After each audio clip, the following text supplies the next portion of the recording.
പ്രവർത്തകന്മാർ, അതുപോലെ ഇവിടെ ഒരുമിച്ച് കൂടിയ സഹോദരിമാർ, അള്ളാഹു ഈ സംഗമം ഒരു സ്വാലിഹായ അമലായി നമ്മളിൽ നിന്ന് സ്വീകരിക്കട്ടെ.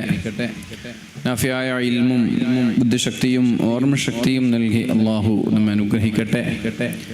എന്നും ഈ മഹത്തായ പ്രസ്ഥാനത്തിന് ഒരു താങ്ങും തണലുമായി, ഒരു സപ്പോർട്ടായി കൂടെ നിൽക്കാനും ഒരു കരുത്തായി അതിനെ സഹായിക്കാൻ നമ്മൾക്കും നമ്മുടെ തലമുറയ്ക്കും അള്ളാഹു തൗഫീഖ് നൽകട്ടെ.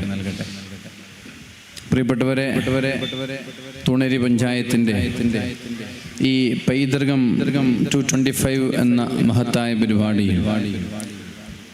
ലഹരി വിരുദ്ധ സംഗമത്തിലാണ് നമ്മൾ ഒരുമിച്ച് കൂടിയിട്ടുള്ളത്. ബഹുഭൂരിഭാഗവും ഉമ്മമാർ തന്നെയാണ് ഒരു പ്രോഗ്രാമിൽ പങ്കെടുക്കേണ്ടതും. ലഹരി ഉപയോഗിക്കുന്ന ആളുകൾക്ക് പറ്റിയൊരു ക്ലാസ് അല്ല. അതിന് പ്രത്യേകമായി റീ അഡിക്ഷൻ സെൻറ്റർ എന്ന് പറയുന്ന ഒരുപാട് സെൻറ്ററുകളുണ്ട്. ഡ്രഗ് ഉപയോഗിക്കുന്ന ആളുകൾക്ക് ഇതുപോലെയുള്ള ക്ലാസ്സുകൾ കൊണ്ടൊന്നും വലിയ ചേഞ്ചസ്, വലിയ മാറ്റങ്ങളൊന്നും ഉണ്ടാവാൻ സാധ്യതയില്ല. അവർക്ക് കൃത്യമായ കൗൺസിലിങ്ങിൻ്റെ ആവശ്യമുണ്ട്. അപ്പോൾ നമ്മൾ ഒരു രക്ഷിതാവെന്ന രീതിയിൽ നമ്മുടെ ബാധ്യത എന്താണ്, നമ്മുടെ ഉത്തരവാദിത്വം എന്താണ് എന്നതാണ് വളരെ പ്രധാനമായി നിങ്ങളുമായി അഭിമുഖീകരിക്കാൻ ഞാൻ ആഗ്രഹിക്കുന്നത്. ഇന്ത്യയുടെ സംസ്ഥാനങ്ങളിൽ ഏറ്റവും കൂടുതൽ ഡ്രഗുമായി ബന്ധപ്പെട്ട്, മയക്കുമരുന്നുമായി ബന്ധപ്പെട്ട കേസുകൾ ഫയൽ ചെയ്തിരുന്നത് പഞ്ചാബിലാണ്. എന്നാൽ ഇന്നതൊക്കെ മാറി ഏറ്റവും കൂടുതൽ ലഹരി മയക്കുമരുന്ന് കേസുകൾ രജിസ്റ്റർ ചെയ്യുന്നത് നമ്മുടെ കേരളത്തിലാണ്. ഇന്ന് കേരളമാണ് ഡ്രഗിൻ്റെ ക്യാപിറ്റൽ, മയക്കുമരുന്നിൻ്റെ തലസ്ഥാനം ഇന്ന് നമ്മുടെ ഈ കൊച്ചു കേരളമാണ്. കേരളം എന്ന് പറയുമ്പോൾ സാക്ഷരതയിൽ, വിദ്യാഭ്യാസത്തിൽ, സാംസ്കാരിക മേഖലയിലൊക്കെ ഒരുപാട് ഉയർന്നു നിൽക്കുന്ന ഒരു മേഖലയാണ്. പക്ഷെ എന്നിട്ടും ലഹരി ഈ നാടിനെ കാർന്നു തിന്നുന്നു എന്നത് വളരെ പേടിക്കേണ്ട, ഭയപ്പെടുത്തുന്ന കാര്യങ്ങളാണ്. ഒരു 3-4 മാസമായിട്ട്, ഈ അവസാനം ഏപ്രിൽ കഴിഞ്ഞു മെയ്യിലാണ് നമ്മളുള്ളത്. ഏകദേശം ഒരു നവംബർ മുതൽ ഒരു 5-6 മാസമായി കേരളത്തിൽ 80ഓളം കൊലപാതകങ്ങൾ നടന്നിട്ടുണ്ട്. 80 കൊലപാതകങ്ങൾ. ആ 80 കൊലപാതകങ്ങളിൽ 50-ന് മുകളിൽ കൊലപാതകങ്ങൾ നടന്നതും മയക്കുമരുന്ന് കാരണത്താലാണ്, ലഹരി ഉപയോഗിച്ചിട്ടാണ്. 80-ൽ 60ഉം ലഹരി ഉപയോഗിച്ചിട്ടാണ്. അതിൽ 40 കൊലപാതകങ്ങളും കുടുംബങ്ങൾ തമ്മിലാണ്. ഉമ്മയെ കൊന്നു, അമ്മയെ കൊന്നു, അച്ഛനെ കൊന്നു, ജ്യേഷ്ഠനെ കൊന്നു, അനുജനെ കൊന്നു, ഭാര്യയെ കൊന്നു, ഭർത്താവിനെ കൊന്നു, കാമുകനെ കൊന്നു, കാമുകിയെ കൊന്നു. ഇങ്ങനെ ബന്ധങ്ങളാണ്. ഈ 80-ൽ 40-ൽ കൂടുതൽ കേസുകളും ലഹരി ഉപയോഗിച്ച് സ്വന്തം കുടുംബങ്ങളിലുണ്ടായ കൊലപാതകങ്ങളാണ്. ഇത്തരം കൊലപാതകങ്ങൾ, ലഹരിയുടെ ഉപയോഗങ്ങൾ ഈ നാടിനെ, ഈ സമൂഹത്തെ നശിപ്പിച്ചു കളയും എന്ന ഒരു ഭയത്താലാണ് മഹല്ലുകളും ഓരോ പഞ്ചായത്തുകളും ലഹരി വിരുദ്ധ ക്യാമ്പയിൻ സംഘടിപ്പിക്കാനുള്ള കാരണം. ഇപ്പൊ കഴിഞ്ഞ 2 ആഴ്ച മുമ്പ് ഒരു രക്ഷിതാവ് തൻ്റെ മകനെയും കൂട്ടിയിട്ട് ജുമാ നിസ്കാരം കഴിഞ്ഞ ഉടനെ എൻ്റെ റൂമിൽ വന്നു. എന്നിട്ട് എന്നോട് പറഞ്ഞു, ഇവന് ലഹരിയുടെ അഡിക്റ്റാണ്. കാണുമ്പോൾ നല്ലൊരു ചെറുപ്പക്കാരൻ, നല്ല ഭവ്യതയുള്ള, റെസ്പെക്റ്റൊക്കെ ഉള്ള, മാനേഴ്സ് ഉള്ള ഒരു ചെറുപ്പക്കാരൻ. ഉപ്പയുടെ ജ്യേഷ്ഠൻ പറയാണ്, അത് ഉപ്പല്ല കൊണ്ടുവരുന്നത്, ഉപ്പയുടെ ജ്യേഷ്ഠൻ കൊണ്ടുവരാൻ. ഇവന് നന്നായിട്ട് മയക്കുമരുന്ന് ഉപയോഗിക്കുന്നുണ്ട്, MDM ഉപയോഗിക്കുന്നുണ്ട്. ചില സമയത്ത് വീടൊക്കെ അടിച്ചു പൊട്ടിക്കും, മൊബൈൽ ഫോൺ വലിച്ചെറിയും, വീട്ടിലുള്ള മറ്റുള്ള എക്യുപ്മെന്റ്സ് ഒക്കെ അടിച്ചു തകർക്കും. അപ്പൊ നിങ്ങൾ എന്തെങ്കിലും ചെയ്യണം. അപ്പൊ എന്തുകൊണ്ടാണ് എന്നോടിതൊന്ന് പറഞ്ഞു? എന്നോടിത് പറയാനുള്ള കാരണം എന്താ? വെള്ളിയാഴ്ച ജുമയ്ക്ക് ശേഷം ഈ കുട്ടിയും കൂട്ടി എൻ്റെ റൂമിൽ വരാനുള്ള കാരണം എന്താണ്? 2 മാസം മുമ്പ് ഞാനവിടെ മയക്കുമരുന്നുമായി ബന്ധപ്പെട്ട ഒരു പ്രഭാഷണം പള്ളിയിൽ ജുമയ്ക്ക് ശേഷം നടത്തിയിരുന്നു. ആ പ്രഭാഷണം നടത്തുമ്പോൾ ഞാൻ പാരൻസ് അവിടെ പൊതുവെ രക്ഷിതാക്കളെല്ലാം ഉണ്ടാവുക, രക്ഷിതാക്കളോട് പറഞ്ഞിരുന്നു, ഈ മയക്കുമരുന്ന് ഉപയോഗിക്കുക എന്നതൊരു പരീക്ഷണമാണ്, നിങ്ങളതൊരു കുറവായി കാണരുത്. കുട്ടികളൊക്കെ മയക്കുമരുന്നിന്റെ അഡിക്റ്റ് ആവുക എന്നുള്ളത് ഒരു പരീക്ഷണമാണ്. മയക്കുമരുന്ന് പോലെയുള്ള ഒരു അഡിക്ഷനാണ് മൊബൈൽ ഫോണും. മൊബൈൽ ഫോൺ ഒരു അഡിക്ഷൻ തന്നെയാണ്. വലിയ സേഫായ അഡിക്ഷൻ ഒന്നുമില്ല, ഗുരുതരമായ അഡിക്ഷനാണ്. പല അസുഖങ്ങളും മൊബൈൽ ഫോൺ അഡിക്ഷൻ മൂലം ഉണ്ടാകുന്നുണ്ട്. ഈവൻ നമ്മുടെ ഈ ജെൻസി എന്ന് പറയുന്ന ഈ ജനറേഷന്റെ കാഴ്ചശക്തി പോലും ഒരു 15 വർഷമാകുമ്പോൾ, 15 വയസ്സൊക്കെ ആകുമ്പോൾ കുറഞ്ഞു വരുന്ന സയന്റിഫിക്കലി പ്രൂവ്ഡ് ആയിട്ടുള്ള ചില ഫാക്റ്റുകളാണ്, ചില വാർത്തകളാണ്. അപ്പോൾ ഇതൊക്കെ അഡിക്ഷനാണ്. കള്ള് ഒരു അഡിക്ഷനാണ്, സിഗരറ്റ് ഒരു അഡിക്ഷനാണ്, അതുപോലെ മൊബൈൽ ഫോൺ അഡിക്ഷനാണ്. ഇങ്ങനെ പല അഡിക്ഷനുകളുണ്ട്. അതിൽ ഒൺ ഓഫ് അഡിക്ഷനാണ് ഈ കഞ്ചാവും ലഹരിയും.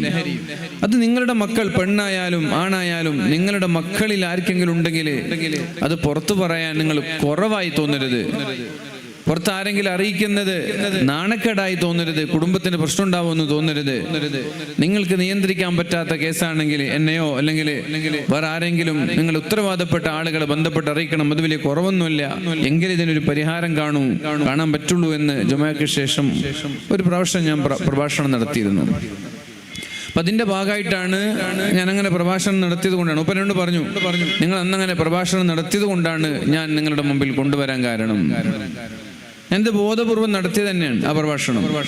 കാരണം എന്തേ, നമ്മുടെ മക്കൾ ലഹരി ഉപയോഗിക്കുന്നു എന്ന് മാതാപിതാക്കൾ അറിഞ്ഞാൽ അവരത് മറച്ചു വെക്കും. പെണ്ണായാലും ആണായാലും അത് കുടുംബത്തിന് നാണക്കേടാവോ, വീട്ടിന് ദുഷ്പേരുണ്ടാവോ എന്ന ഭയം മൂലം ഇവരത് മറച്ചു വെക്കും. ആ മറച്ചു വെക്കുന്നത് വലിയ അപകടങ്ങളിലേക്കാണ് എത്തിക്കുക. കൊലപാതകങ്ങൾ, പല ക്രിമിനൽ സ്വഭാവങ്ങൾ, നാട്ടിലൊക്കെ അലക്ഷ്യമായി ഒരു ഉത്തരവാദിത്ത ബോധമില്ലാതെ നടക്കുന്ന ഒരു തെമ്മാടി കൂട്ടങ്ങളായിട്ട് മാറുക, ചില ഗ്യാങ്ങുകളായി മാറുക. ഇങ്ങനെ പല രീതിയിലുള്ള അക്രമവാസനയുള്ള ഒരു കൂട്ടം യുവാക്കൾ നാട്ടിൽ വളർന്നു വരാൻ സാധ്യതയുള്ളത് കൊണ്ട് നിങ്ങൾ ഇത്തരം വിഷയം മറച്ചു വെച്ചാൽ വലിയ പ്രശ്നങ്ങൾ നമ്മൾ അഭിമുഖീകരിക്കേണ്ടി വരും, വലിയ പ്രശ്നങ്ങൾ നമ്മൾ നേരിടേണ്ടി വരും.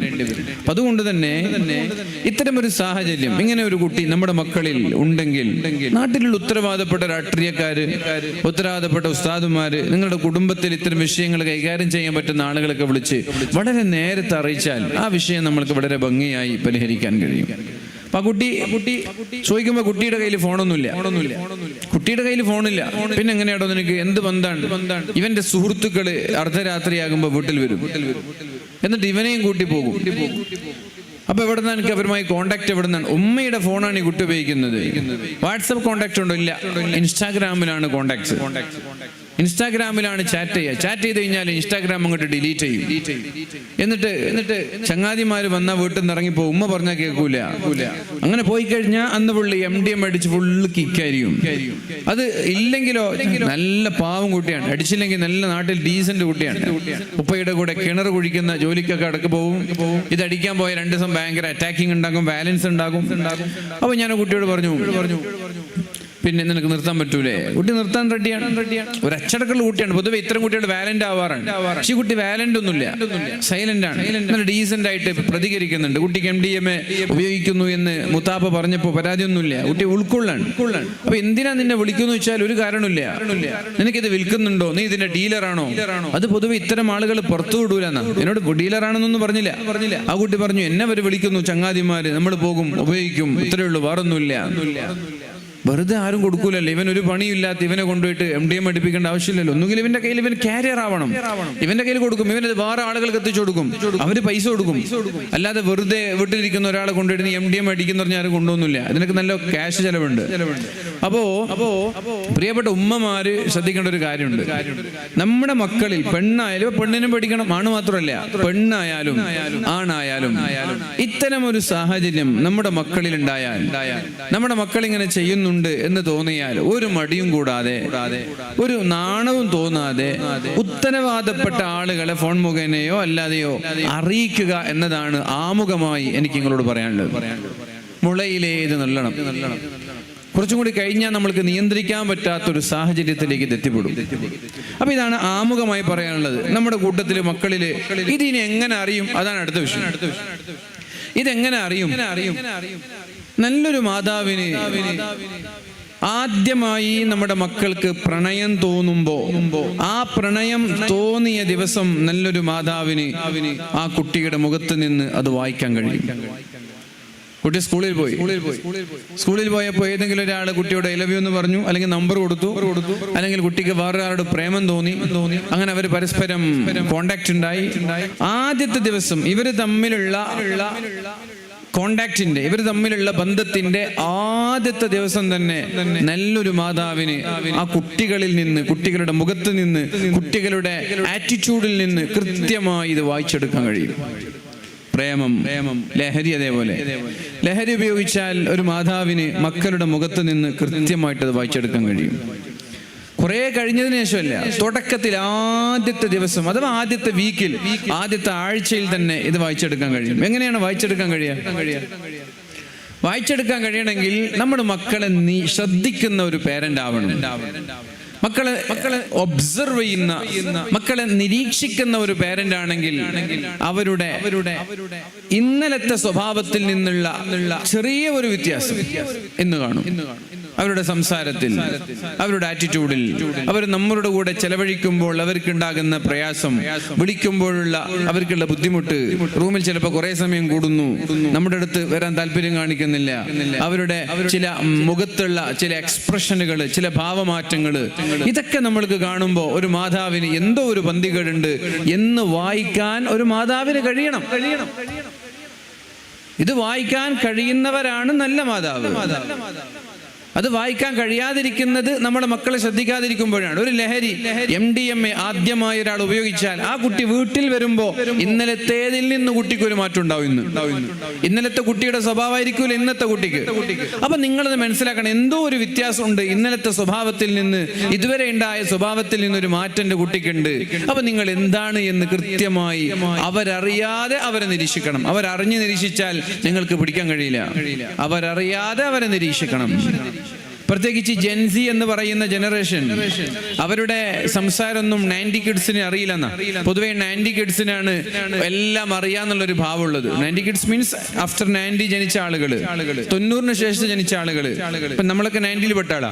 അപ്പൊ 90-ൽ പെടുമ്പോ നമ്മൾക്കൊരു തോന്നലുണ്ട്, എന്താണ്, നമ്മൾക്ക് പഴയതും അറിയാം പുതിയതും അറിയാന്നുള്ളൊരു തോന്നലുണ്ട്. കാരണം പഴയ കാലത്ത് കിണറ്റിൽ നിന്ന് വെള്ളം കോരിയത് അറിയാം, വീട്ടിൽ ഇലക്ട്രിസിറ്റി ഇല്ലാത്ത കാലം നമുക്ക് അറിയാം, കറണ്ട് ഇല്ലാത്ത കാലം അറിയാം, ചിമ്മിണിക്കൂടെന്ന പറയും, ചിമ്മിണിക്കൂട് ഉപയോഗിച്ച് വായിച്ച കാലം അറിയാം, വളരെ വിദൂരത്ത് കുഴൽ കിണറിൽ നിന്ന് വെള്ളം എടുത്തിട്ട് അതിങ്ങനെ ചുമന്ന് വന്നിട്ട് വീട്ടിലേക്ക് കൊണ്ടുവന്ന് വീട്ടിലെ പാത്രം നിറച്ച കഥ അറിയാം. അതുപോലെ ഫോണില്ലാത്ത കാലം അറിയാം, പട്ടിണി കിടന്ന കാലം അറിയാം, ഒരു ചെരുപ്പ് കൊണ്ട് ഒരു വർഷം വരെ ജീവിച്ച കാലം അറിയാം, അല്ലെ? ഒരു ചെരുപ്പാണ് ഒരു പെരുന്നാളിന് വാങ്ങിച്ചുതരാം. അതേ ചെരുപ്പാണ് അടുത്ത പെരുന്നാൾ വരെ, വലിയ പെരുന്നാൾ കഴിഞ്ഞ് അടുത്ത ചെറിയ പെരുന്നാൾ വരെ അതേ ചെരുപ്പ്. അത് പൊട്ടാൻ പാടില്ല. അതെങ്ങാനും പൊട്ടി അതിന് തുന്നും, അല്ലെങ്കിൽ വേറെ എന്തെങ്കിലും പിന്നിട്ട് അതിനെ അഡ്ജസ്റ്റ് ചെയ്യും, കീറാൻ പാടില്ല. ഇതൊക്കെ ആയിരുന്നു എന്റെയൊക്കെ, ഞാൻ 90 പെട്ട ആളാണ്, എന്റെയൊക്കെ ചെറുപ്പകാലം. എന്നാൽ ഇതേ നമ്മൾക്ക് മൊബൈൽ ഫോൺ വരുന്നത് കണ്ടു, ചാറ്റ് GPT കണ്ടു, സംസാരിക്കുന്ന മൊബൈൽ ഫോണുകൾ കണ്ടു, സംസാരിക്കുന്ന ഫ്രിഡ്ജ് കാണാൻ കഴിഞ്ഞു, സംസാരിക്കുന്ന TV കാണാൻ കഴിഞ്ഞു, സംസാരിക്കുന്ന കാറ് കാണാൻ കഴിഞ്ഞു, ഡ്രൈവർ ഇല്ലാതെ ഓടുന്ന കാറ് കാണാൻ കഴിഞ്ഞു, ഡ്രൈവർ ഇല്ലാതെ പാർക്ക് ചെയ്യുന്ന കാറ് കാണാൻ കഴിഞ്ഞു. ഇതൊക്കെ നമ്മൾ കാണാൻ കഴിഞ്ഞു. എലോൺ മസ്കിന്റെ യാർഡിൽ നിന്നൊരു കാറ് പോവാൻ അമേരിക്കയിലെ തിരക്ക് പിടിച്ച നഗരത്തിലൂടെ ഇങ്ങനെ പോയിട്ട് മറ്റൊരു യാർഡിൽ നിന്ന് എന്തോ ചില വസ്തുക്കൾ വണ്ടിയിൽ കയറ്റിയിട്ട് ആ വണ്ടി തിരിച്ചിങ്ങനെ ട്രാഫിക് ജനനിബിഡമായ നഗരത്തിലൂടെ വന്ന് യാർഡിലേക്ക് തിരിച്ചു വരാൻ ഒരു ഡ്രൈവർ പോലും ഇല്ലാതെ. ടെസ്ല ഈ കാലം നമ്മൾ കാണാൻ. സ്പേസിൽ പോയിട്ട് 8 മാസം താമസിക്കുന്ന സുനിത വില്യംസിന്റെ കാലം നമ്മൾ കണ്ണുകൊണ്ട് കാണാൻ. ഇതോടൊപ്പം നമ്മൾ മൊബൈൽ ഇല്ലാത്ത കാലം കണ്ടിരുന്നു. അപ്പൊ അതാണ് 90 കിഡ്സ് എന്ന് പറയുന്നത്. 90 കിഡ്സിനൊക്കെ അറിയുന്നുള്ളൊരു തോന്നൽ പൊതുവേ ഉണ്ട്. പക്ഷെ ഈ ജെൻസി എന്ന് പറയുന്ന ആഫ്റ്റർ 2000-ന്റെ ശേഷം ജനിച്ച, അല്ലെങ്കിൽ 2010-ന്റെ ശേഷം ജനിച്ച മക്കളുടെ കമ്മ്യൂണിക്കേഷൻ, വാട്സപ്പ് ചാറ്റുകൾ വായിച്ചാൽ പോലും നിങ്ങൾക്ക് മനസ്സിലാക്കാനുള്ള കഴിവില്ല എന്നാണ് പുതിയ കാലം പറഞ്ഞിരുന്നത്. ഇപ്പൊ 90 കിഡ്സിന് 2010-ന്റെ ശേഷം ജനിച്ച, ഇന്നിപ്പോ 2010-ന് ശേഷം ജനിച്ചവർ 15 വയസ്സുണ്ടാകും. ആ 15 വയസ്സിലുള്ള മക്കള് അവരുടെ പരസ്പരം സംസാരം ഇൻസ്റ്റാഗ്രാമിലെ ചാറ്റ് എടുത്തു നോക്കിയാൽ നിങ്ങൾക്ക് ഒന്നും തിരിയില്ല. പക്ഷേ 2-3 ഇമോജികളിലൂടെ വലിയ ആശയങ്ങൾ അവർ കൈമാറിയിട്ടുണ്ടാകുമെന്നാണ് പുതിയ കാലം നമ്മെ പഠിപ്പിച്ചിരുന്നത്. അഡോളസൻസ് എന്ന് പറയുന്നൊരു നെറ്റ്ഫ്ലിക്സിൽ ഒരു സീരീസ് ഇറങ്ങുണ്ടായി. അഡോളസൻസ് വലിയ വൈറലായ ചർച്ചയായ ഒരു സീരീസാണ്. ആ സീരീസിന്റെ ഇതിവൃത്തം, അതിന്റെ സ്ക്രിപ്റ്റ് അങ്ങനെയാണ്. ഒരു 13 വയസ്സുള്ള ഒരു കുട്ടി അതേ പ്രായത്തിലുള്ള മറ്റൊരു കുട്ടിയെ കൊല്ലുന്നു. 13 വയസ്സുള്ള കുട്ടി അതേ പ്രായത്തിലുള്ള മറ്റൊരു കുട്ടിയെ കൊല്ലുന്നു. കൊന്നപ്പോ ആ കൊന്ന കടാര കണ്ടുപിടിക്കാൻ വേണ്ടി ഈ കുട്ടിയുടെ ഇൻസ്റ്റാഗ്രാം ചാറ്റുകള്, ചങ്ങാതിമാരുടെ ചാറ്റുകളൊക്കെ പോലീസുകാർ നിരന്തരമായി വായിക്കുന്നു. ഇവർക്കൊന്നും തിരിയുന്നില്ല. ചോദ്യം ചെയ്യുമ്പോൾ അവർ പറയുന്നില്ല. അവസാനം പോലീസുകാർ ഇങ്ങനെ നിസ്സഹായരായി നിൽക്കുമ്പോ ആ പോലീസുകാരന്റെ മകൻ വന്നിട്ട് പറയുന്നുണ്ട്, ഉപ്പ നിങ്ങൾ അച്ഛനോട് പറയാൻ, നിങ്ങള് എത്ര നോക്കിയാലും ഈ വളർന്നു വരുന്ന പുതിയ തലമുറയുടെ ഇൻസ്റ്റാഗ്രാം ചാറ്റ് വായിച്ചാലൊന്നും അവർ എന്താണ് അവരുടെ മനസ്സിലുള്ളത് എന്നൊന്നും നിങ്ങൾക്ക് വായിച്ചാൽ മനസ്സിലാവില്ല. അതൊക്കെ ഇമോജികളിലൂടെയാണ് അവർ സംസാരിക്കുന്നത്. ഉദാഹരണം പറഞ്ഞാല് നമ്മൾ എന്ത് ഇഷ്ടപ്പെട്ടാലും നമ്മളൊരു ലവ് ചിഹ്നം ഇട്ട് കൊടുക്കും. നമുക്ക് എന്ത് ഇഷ്ടപ്പെട്ടാലും നമ്മൾ റെഡ് കളറിലുള്ള ഒരു ലവ് ചിഹ്നം നമ്മൾ ഇട്ട് കൊടുക്കും. വാട്സപ്പിലോ ഇൻസ്റ്റാഗ്രാമിലോ ആരെന്ത് അയച്ചാലും 2 ക്ലിക്കിട്ട് അയച്ചു കൊടുക്കും. എന്നാൽ 2010 ശേഷം ജനിച്ച ഈ ജെൻസി എന്ന് പറയുന്ന ഈ ജനറേഷന് അവർക്ക് റെഡ് കളറിൽ ലവ് ഇട്ടാൽ അതിനൊരു അർത്ഥമുണ്ട്. വൈറ്റ് കളറിലാണ് അവർ ലവ് ഹാർട്ടിന്റെ ഒരു ചിഹ്നം ഉണ്ടല്ലോ, വൈറ്റ് കളറിലാണ് അവർ അയക്കുന്ന ഹാർട്ടെങ്കിൽ അതിനൊരു അർത്ഥമുണ്ട്. ബ്ലൂ കളറിലാണ് അയക്കുന്നത് അതിന് വേറെ അർത്ഥമുണ്ട്. എന്നാൽ നമ്മള് 90 കിഡ്സിനോ എല്ലാറ്റിനും ഒരേ അർത്ഥമാണ്. എല്ലാത്തിനും നമുക്ക് ഒരേ അർത്ഥമാണ്. വൈറ്റ് ആണെങ്കിലും റെഡ് ആണെങ്കിലും ബ്ലൂ ആണെങ്കിലും ഒരേ അർത്ഥമാണ്. അപ്പൊ അങ്ങനെ വരുന്ന ഈ തലമുറയുടെ കമ്മ്യൂണിക്കേഷൻ, അവരുടെ സംസാരം, അവരുടെ ചാറ്റിംഗ് വായിച്ചാൽ പോലും എന്താണ് അവർ ഉദ്ദേശിച്ചത് എന്ന് നമ്മളെ പോലെ 90 കിഡ്സ് എന്ന് പറഞ്ഞാൽ 90-ന് ശേഷം ജനിച്ച പുതിയ തലമുറയിലുള്ള പാരന്റ്സിന് അറിയില്ല. പിന്നല്ലേ അതിന് മുമ്പ് ജനിച്ച ആളുകൾക്കറിയാം. അപ്പൊ നമ്മൾക്ക് നമ്മുടെ മക്കളുടെ കമ്മ്യൂണിക്കേഷൻ, സംസാരം ഒന്നും നമ്മൾക്ക് തിരിച്ചറിയാൻ കഴിയില്ല. പക്ഷെ അവരുടെ മുഖഭാവം അതിലെല്ലാം ഉണ്ടാകും. ഒരാളുടെ എല്ലാ എക്സ്പ്രഷൻ, ഒരാൾ വിഷമിച്ചാൽ അത് മുഖത്ത് കാണും.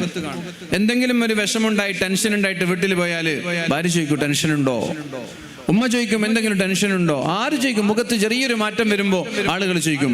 അപ്പൊ നല്ലൊരു ഉമ്മ എന്ന് പറയുന്നത് എന്താണ്?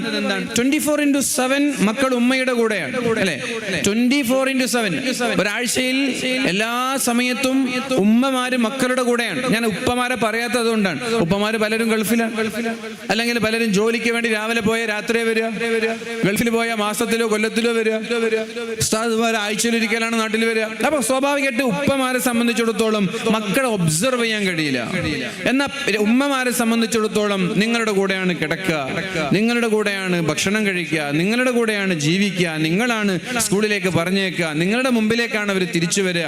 അപ്പൊ നിങ്ങൾക്ക് അവരുടെ മുഖം വായിക്കാൻ കഴിയണം.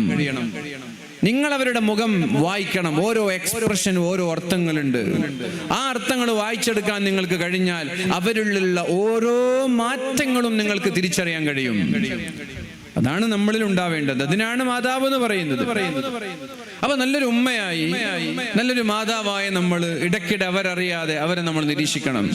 അവരുടെ മൊബൈൽ ഫോണുകൾ നമ്മൾ പരിശോധിക്കണം. സത്യത്തിൽ എല്ലാവർക്കും പ്രൈവസി ഉണ്ട്, എല്ലാവർക്കും പ്രൈവസി ഉണ്ട്, അല്ലെ? എല്ലാവർക്കും ജീവിതത്തിൽ എല്ലാവർക്കും പ്രൈവസി ഉണ്ട്. ഞാൻ പലപ്പോഴും പറയാം, ഭാര്യ ഭർത്താക്കന്മാർ പോലും പരസ്പരം ഫോൺ പരിശോധിക്കരുത് എന്നുള്ള അഭിപ്രായക്കാരനാണ് ഞാൻ. എന്റെ ഫോൺ അത് എന്റെ പ്രൈവസിയാണ്, എന്റെ ഭാര്യയുടേത് അവളുടെ പ്രൈവസിയാണ്. ഉദാഹരണം, നിങ്ങളുടെ മുറിയിൽ ഒരു ഷെൽഫുണ്ട്, നിങ്ങളുടെ മുറിയിൽ ഒരു ഷെൽഫുണ്ട്, പൂട്ടി വെച്ച ഷെൽഫുണ്ട്. നിങ്ങളില്ലാത്ത സമയത്ത് നിങ്ങളുടെ അനുജൻ വന്ന് ആ ഷെൽഫ് തുറന്ന് പരിശോധിക്കുന്നത് നിങ്ങൾ ഇഷ്ടപ്പെടുവോ? നിങ്ങളില്ലാത്ത സമയത്ത് നിങ്ങളുടെ ഉപ്പ വന്ന് നിങ്ങളുടെ ഷെൽഫ് തുറക്കുന്നത് നിങ്ങൾക്ക് ഇഷ്ടപ്പെടുവോ? നിങ്ങളുടെ പിന്നെ പെങ്ങള് വന്ന്, സഹോദരിമാര് വന്ന് തുറക്കുന്ന പരിശോധിക്കുന്നത് ഇഷ്ടപ്പെടുവോ? പരിശോധിക്കുന്നത്, തുറക്കുന്നതല്ല, തുറന്നിങ്ങനെ പരിശോധിക്കുന്നത് ഇഷ്ടപ്പെടും. എന്തുകൊണ്ടാണ്? നിങ്ങളത് പറയും. നിങ്ങൾ പറയും അത് എന്റെ പ്രൈവസി അല്ലേ, എന്റെ ഷെൽഫ് എന്നുള്ളത് എന്റെ മുറിയിലെ എന്റെ ഷെൽഫ് എന്നുള്ളത് എന്റെ പ്രൈവസിയാണ്, അത് വേറൊരാൾ വന്ന് പരിശോധിക്കുന്നത് ഇഷ്ടമുണ്ടാവില്ല. അതേപോലെ തന്നെയാണ് ഓരോ ആളുകളുടെയും പ്രൈവസിയാണ് ഫോൺ എന്നുള്ളത്. അതുകൊണ്ട് നമ്മൾ പ്രായപൂർത്തിയെത്തി പക്വത എത്തിയ ആളുകളുടേത് പോയി പരിശോധിക്കാൻ പാടില്ല. പക്ഷേ ആ പരിശോധന, അവിടെ ഒരു എന്താ പറയാ, എക്സെപ്ഷൻ ഉള്ളത് മക്കളുടെ കാര്യത്തിലാണ്. മക്കൾ പക്വത എത്താത്ത ആളുകളാണ്. മക്കളുടേത് നമ്മൾ നിരന്തരമായി പരിശോധിക്കണം. ഭാര്യ ഭർത്താവിൻ്റെത് പരിശോധിക്കേണ്ട, രണ്ടുപേരും പക്വത എത്തി കഴിഞ്ഞവരാണ്. ഭർത്താവ് ഭാര്യയുടേതും പരിശോധിക്കേണ്ട. എന്നാൽ മക്കൾ പക്വത എത്താത്ത കുട്ടികളാണ്. അവർ പക്വതയില്ലാതെ പലതും എടുത്തു ചെയ്യാനുള്ള സാധ്യതയുണ്ട്. പല ബന്ധങ്ങളിൽ അവർ അകപ്പെടാനുള്ള സാധ്യതയുണ്ട്. പല ഗ്രൂപ്പുകളിൽ അവർ ചേരാൻ സാധ്യതയുണ്ട്. അപ്പൊ അതുകൊണ്ട് തന്നെ അവരുടെ മൊബൈൽ ഫോണുകൾ നിങ്ങൾ ഇടയ്ക്കിടെ പരിശോധിക്കണം. നമ്മൾ കാസർഗോഡ് ജില്ലയിൽ ഒരു സ്കൂൾ നടത്തുന്നുണ്ട്. ഏകദേശം 1200ഓളം വിദ്യാർത്ഥികൾ പഠിക്കുന്ന CBSEയുടെ ഒരു 1 to 10 വരെയുള്ള ഒരു പ്രീമിയം സ്കൂളാണ്. അപ്പൊ നമ്മൾ എന്തെന്ന് വെച്ചാല് കുട്ടികൾക്ക് PT പീരീഡ് ഒക്കെ കൊടുത്താല്, അല്ലെങ്കിൽ അവരറിയാതെ ഒരു അൺഎക്സ്പെക്റ്റഡ് ആയിട്ട് ചില സമയത്ത് ബാഗ് നമ്മൾ പരിശോധിക്കാറുണ്ട്. അപ്പൊ 8ാം ക്ലാസ്സിൽ പഠിക്കുന്ന ഒരു കുട്ടിയുടെ ബാഗിൽ ഒരു ദിവസം സിഗരറ്റ് കണ്ടു, ഇലക്ട്രോണിക് സിഗരറ്റ്. നമ്മളതിനെ നിസ്സാരമായിട്ട് കാണാം. അതിന് പല ഫ്ലേവേഴ്സ് ഉണ്ടാവുക. ചുയിങ്ങം, നമ്മുടെ ബൂമർ പോലെയുള്ള പലതിന്റെയും ഫ്ലേവേഴ്സ് ആണ് ഈ സിഗരറ്റിൽ ഉണ്ടാവുക. അപ്പൊ ഈ ടൊബാക്കോയുടെ പുകവലിയുടെ സ്മെല്ലൊന്നും അതിനുണ്ടാവില്ല. അപ്പൊ ആളുകൾ വിചാരിക്കും ഇതൊക്കെ ഒന്നും അപകടകരല്ല. സത്യത്തിൽ സാധാ സിഗരറ്റിനേക്കാൾ 100 ഇരട്ടി അപകടകരാണ് ഈ സിഗരറ്റ്. ഏറ്റവും അപകടകരാണ്. അപ്പൊ കുട്ടികൾ ഇത് എവിടെ നിന്ന് കിട്ടി? ഉപ്പാൻ്റെ അടുത്ത് കിട്ടി. ഉപ്പാക്കിന്റെ അപകടം അറിയില്ല, അല്ലെങ്കിൽ വേറെ ആൾ കൊടുത്തു, അപകടം അറിയില്ല. അങ്ങനെ നമ്മളിങ്ങനെ ഒരു കുട്ടിയെ കിട്ടിയപ്പോൾ ഇങ്ങനെ അന്വേഷണം നടത്തി നോക്കുമ്പോൾ 10ാം ക്ലാസ്സിൽ പഠിക്കുന്ന ഒരു കുട്ടി, 8ാം ക്ലാസ്സിൽ പഠിക്കുന്ന ഒരു കുട്ടിക്ക് മയക്കുമരുന്നുമായി ബന്ധപ്പെട്ട ഒരു സാധനം കൈമാറിയതായിട്ട് അറിഞ്ഞു. എന്തുകൊണ്ടാണ് അറിയാൻ കാരണം? നമ്മളത് പരിശോധിക്കുന്നത് കൊണ്ടാണ്. അപ്പൊ 8ാം ക്ലാസ് മുതൽ 13 വയസ്സ് മുതൽ നമ്മുടെ മക്കൾ ലഹരി ഉപയോഗിച്ച് തുടങ്ങുന്നുണ്ടെന്നാണ്. അതാണ് കണക്ക്. ഇപ്പൊ അടുത്ത് ഞാനൊരു നിരന്തരമായി ലഹരി വിരുദ്ധ ക്യാമ്പുകളിൽ സംസാരിക്കാറുള്ള ഫിലിപ്പ് മെമ്പാടായിട്ട് സംസാരിച്ചിരുന്നു ഒരു ട്രെയിൻ യാത്രയിൽ. അപ്പൊ അദ്ദേഹത്തോട് ഞാൻ ചോദിച്ചു ഇതിന്റെ ഡീറ്റെയിൽസ് ഒക്കെ. അദ്ദേഹം പറഞ്ഞത് 13 വയസ്സ് മുതൽ നമ്മുടെ മക്കൾ ലഹരി ഉപയോഗിച്ച് തുടങ്ങുന്നുണ്ട്. അതേപോലെ ഋഷിരാജ് സിംഗിന്റെ ഒരു പുസ്തകമുണ്ട്, ഇനിയും വൈകരുത് എന്ന് പറഞ്ഞൊരു പുസ്തകം. 1000ഓളം ഡ്രഗ് അഡിക്ഷനുമായി ബന്ധപ്പെട്ട ക്യാമ്പസുകളിലും കലാലയങ്ങളിലൊക്കെ ക്ലാസ് എടുക്കാൻ പോയ ആളാണ് ഋഷിരാജ് സിംഗ്. അദ്ദേഹത്തിന്റെ പുസ്തകം വായിച്ചിരുന്നു. അതിൽ അദ്ദേഹം പറയുന്നത് 13 വയസ്സ് മുതൽ നമ്മുടെ മക്കള് എന്ത് തുടങ്ങുന്നുണ്ട്? ലഹരി ഉപയോഗിച്ച് തുടങ്ങുന്നുണ്ട്. അതിന്റെ പ്രധാനപ്പെട്ട കാരണം സ്ട്രെസ്സിലേക്ക് ഞാൻ വരാം. അതിനു മുമ്പ് ഞാൻ നിങ്ങളോട് പറയാനുള്ളത്, ഇതൊക്കെ ഒരു ആസ്വാദനാണല്ലോ. എല്ലാം ഒരു എന്റർടൈൻമെന്റ് ആണ്. നമ്മുടെ മക്കൾക്ക് അനുവദനീയമായ എന്റർടൈൻമെന്റ് ആസ്വദിക്കാനുള്ള അവസരം നമ്മൾ കൊടുക്കുക. ഉദാഹരണം സ്പോർട്സ്. കളി നല്ല ഇഷ്ടപ്പെടുന്ന മക്കളാണെങ്കിൽ അവരെ കളിയിൽ നമ്മൾ പ്രോത്സാഹിപ്പിക്കുക. ഫുട്ബോൾ നല്ല കളിക്കുന്ന കുട്ടിയാണെങ്കിൽ ആ കുട്ടിക്ക് നല്ലൊരു പ്രൊഫഷണൽ കോച്ചിങ് അടക്കം കൊടുത്തിട്ട് ആ കുട്ടിയെ വളർത്തുക. അപ്പൊ കുട്ടിയുടെ വൈബ്, കുട്ടിയുടെ ഇൻട്രസ്റ്റ്, കുട്ടിയുടെ താല്പര്യമൊക്കെ ആ സ്പോർട്സ് മേഖലയിൽ പോകും. അപ്പൊ ലഹരിയിലേക്ക് എത്തൂല. വേറൊരു കുട്ടിക്ക് ഡ്രോയിങ് ആണ് ഭയങ്കര ഇഷ്ടം. ആ മേഖലയിൽ അതിനുള്ള എല്ലാ എക്വിപ്മെന്റ്സും അതിനുള്ള എല്ലാ വസ്തുക്കളും വാങ്ങി ആ ഒരു മേഖലയിൽ അയാളെ വളർത്തുക. വേറെ കുട്ടിക്ക് ഇഷ്ടം ജിമ്മാണ്, ബോഡി ബിൽഡർ ആവാനാണ്, നല്ലൊരു ബോഡി ബിൽഡർ ആവണം. അപ്പൊ കുട്ടിയെ നമ്മൾ പ്രോത്സാഹിപ്പിക്കുക. രാവിലെ എണീറ്റ് ജിമ്മിന് പോകുന്ന ആളുകളൊന്നും എന്തുണ്ടാവില്ല, ഈ മയക്കുമരുന്ന് പോലെയുള്ള ലഹരി പദാർത്ഥങ്ങൾ ഉപയോഗിച്ച തടിക്ക് ബോഡി ബിൽഡർ ആവാൻ കഴിയില്ല. അപ്പൊ അവരെന്ത് ചെയ്യുന്ന വെച്ചാല് കൃത്യമായി ബോഡി ബിൽഡർ ആകുമ്പോൾ അതായിരിക്കും അവരുടെ പാഷൻ. അങ്ങനെ എല്ലാ ആളുകൾക്കും പാട്ട് ഇഷ്ടപ്പെടുന്ന ആളാണെങ്കിൽ അത്ര മേഖലയിൽ അവരെ പ്രോത്സാഹിപ്പിക്കുക. ഓരോ മേഖലകൾ ആളുകൾക്ക് ഭയങ്കര ഇൻട്രസ്റ്റ് ഉണ്ടാവും. എല്ലാവർക്കും ഒരേ മേഖലകൾ, എല്ലാവരും യുണീക്കാണ്, ഡിഫറെന്റ് ആണ്. എന്റെ സ്കില്ലല്ല നിങ്ങൾക്ക് ഉണ്ടാവുക. നിങ്ങളെപ്പോലെ എനിക്കാവാൻ കഴിയില്ല, എന്നെ പോലെ നിങ്ങൾക്ക് ആവാൻ കഴിയില്ല, നിങ്ങളെ പോലെ ഒരിക്കലും എനിക്കാവാൻ കഴിയില്ല. ഇപ്പൊ KM ഷാജി ഇവിടെ വരുന്നുണ്ട്. KM ഷാജിയെ പോലെ പ്രസംഗിക്കണം എന്ന് പറഞ്ഞാൽ എന്നെ കൊണ്ട് കഴിയില്ല. എന്നെ പോലെ വേദം പറയാൻ KM ഷാജിക്ക് കഴിയില്ല. അപ്പൊ യുണീക്ക്, എല്ലാവരും ഡിഫറെന്റ് ആണ്. എന്താണ് ഓരോ ആളുകളുടെ കഴിവെന്ന് കൃത്യമായി നമ്മൾ മനസ്സിലാക്കുക. എന്നിട്ട് ആ ഒരു മേഖലയിലേക്ക് നമ്മൾ അവരെ പ്രോത്സാഹിപ്പിക്കുക. ആ ഒരു മേഖലയിലേക്ക് അവരെ റിക്രൂട്ട് ചെയ്യുക. നല്ലൊരു പ്രൊഫഷണൽ ടച്ചോട് കൂടി അവരെ വളർത്തുക. നമ്മൾ 8ാം ക്ലാസ് ആണ് ഒരു കുട്ടിയുടെ ഭാവി തീരുമാനിക്കേണ്ട സമയം. 8ാം ക്ലാസ് ആണ്. ഞാൻ പാരന്റ്സിനോട്, ഉമ്മമാരോട് കൃത്യമായിട്ട് പറയാൻ, നിങ്ങൾക്ക് ഇവിടെ ഉള്ളത് കൊണ്ട് കൃത്യമായിട്ട് നിങ്ങളോട് പറയാൻ 8ാം ക്ലാസ്സിൽ എത്തുമ്പോൾ നമ്മുടെ മക്കൾ ആരാവണം എന്ന് നമ്മൾ തീരുമാനിക്കണം. നമ്മുടെ മക്കളുടെ കഴിവെന്താണ്, സ്കിൽ എന്താണ് എന്ന് നമ്മൾക്ക് ഐഡന്റിഫൈ ചെയ്യാൻ കഴിയണം.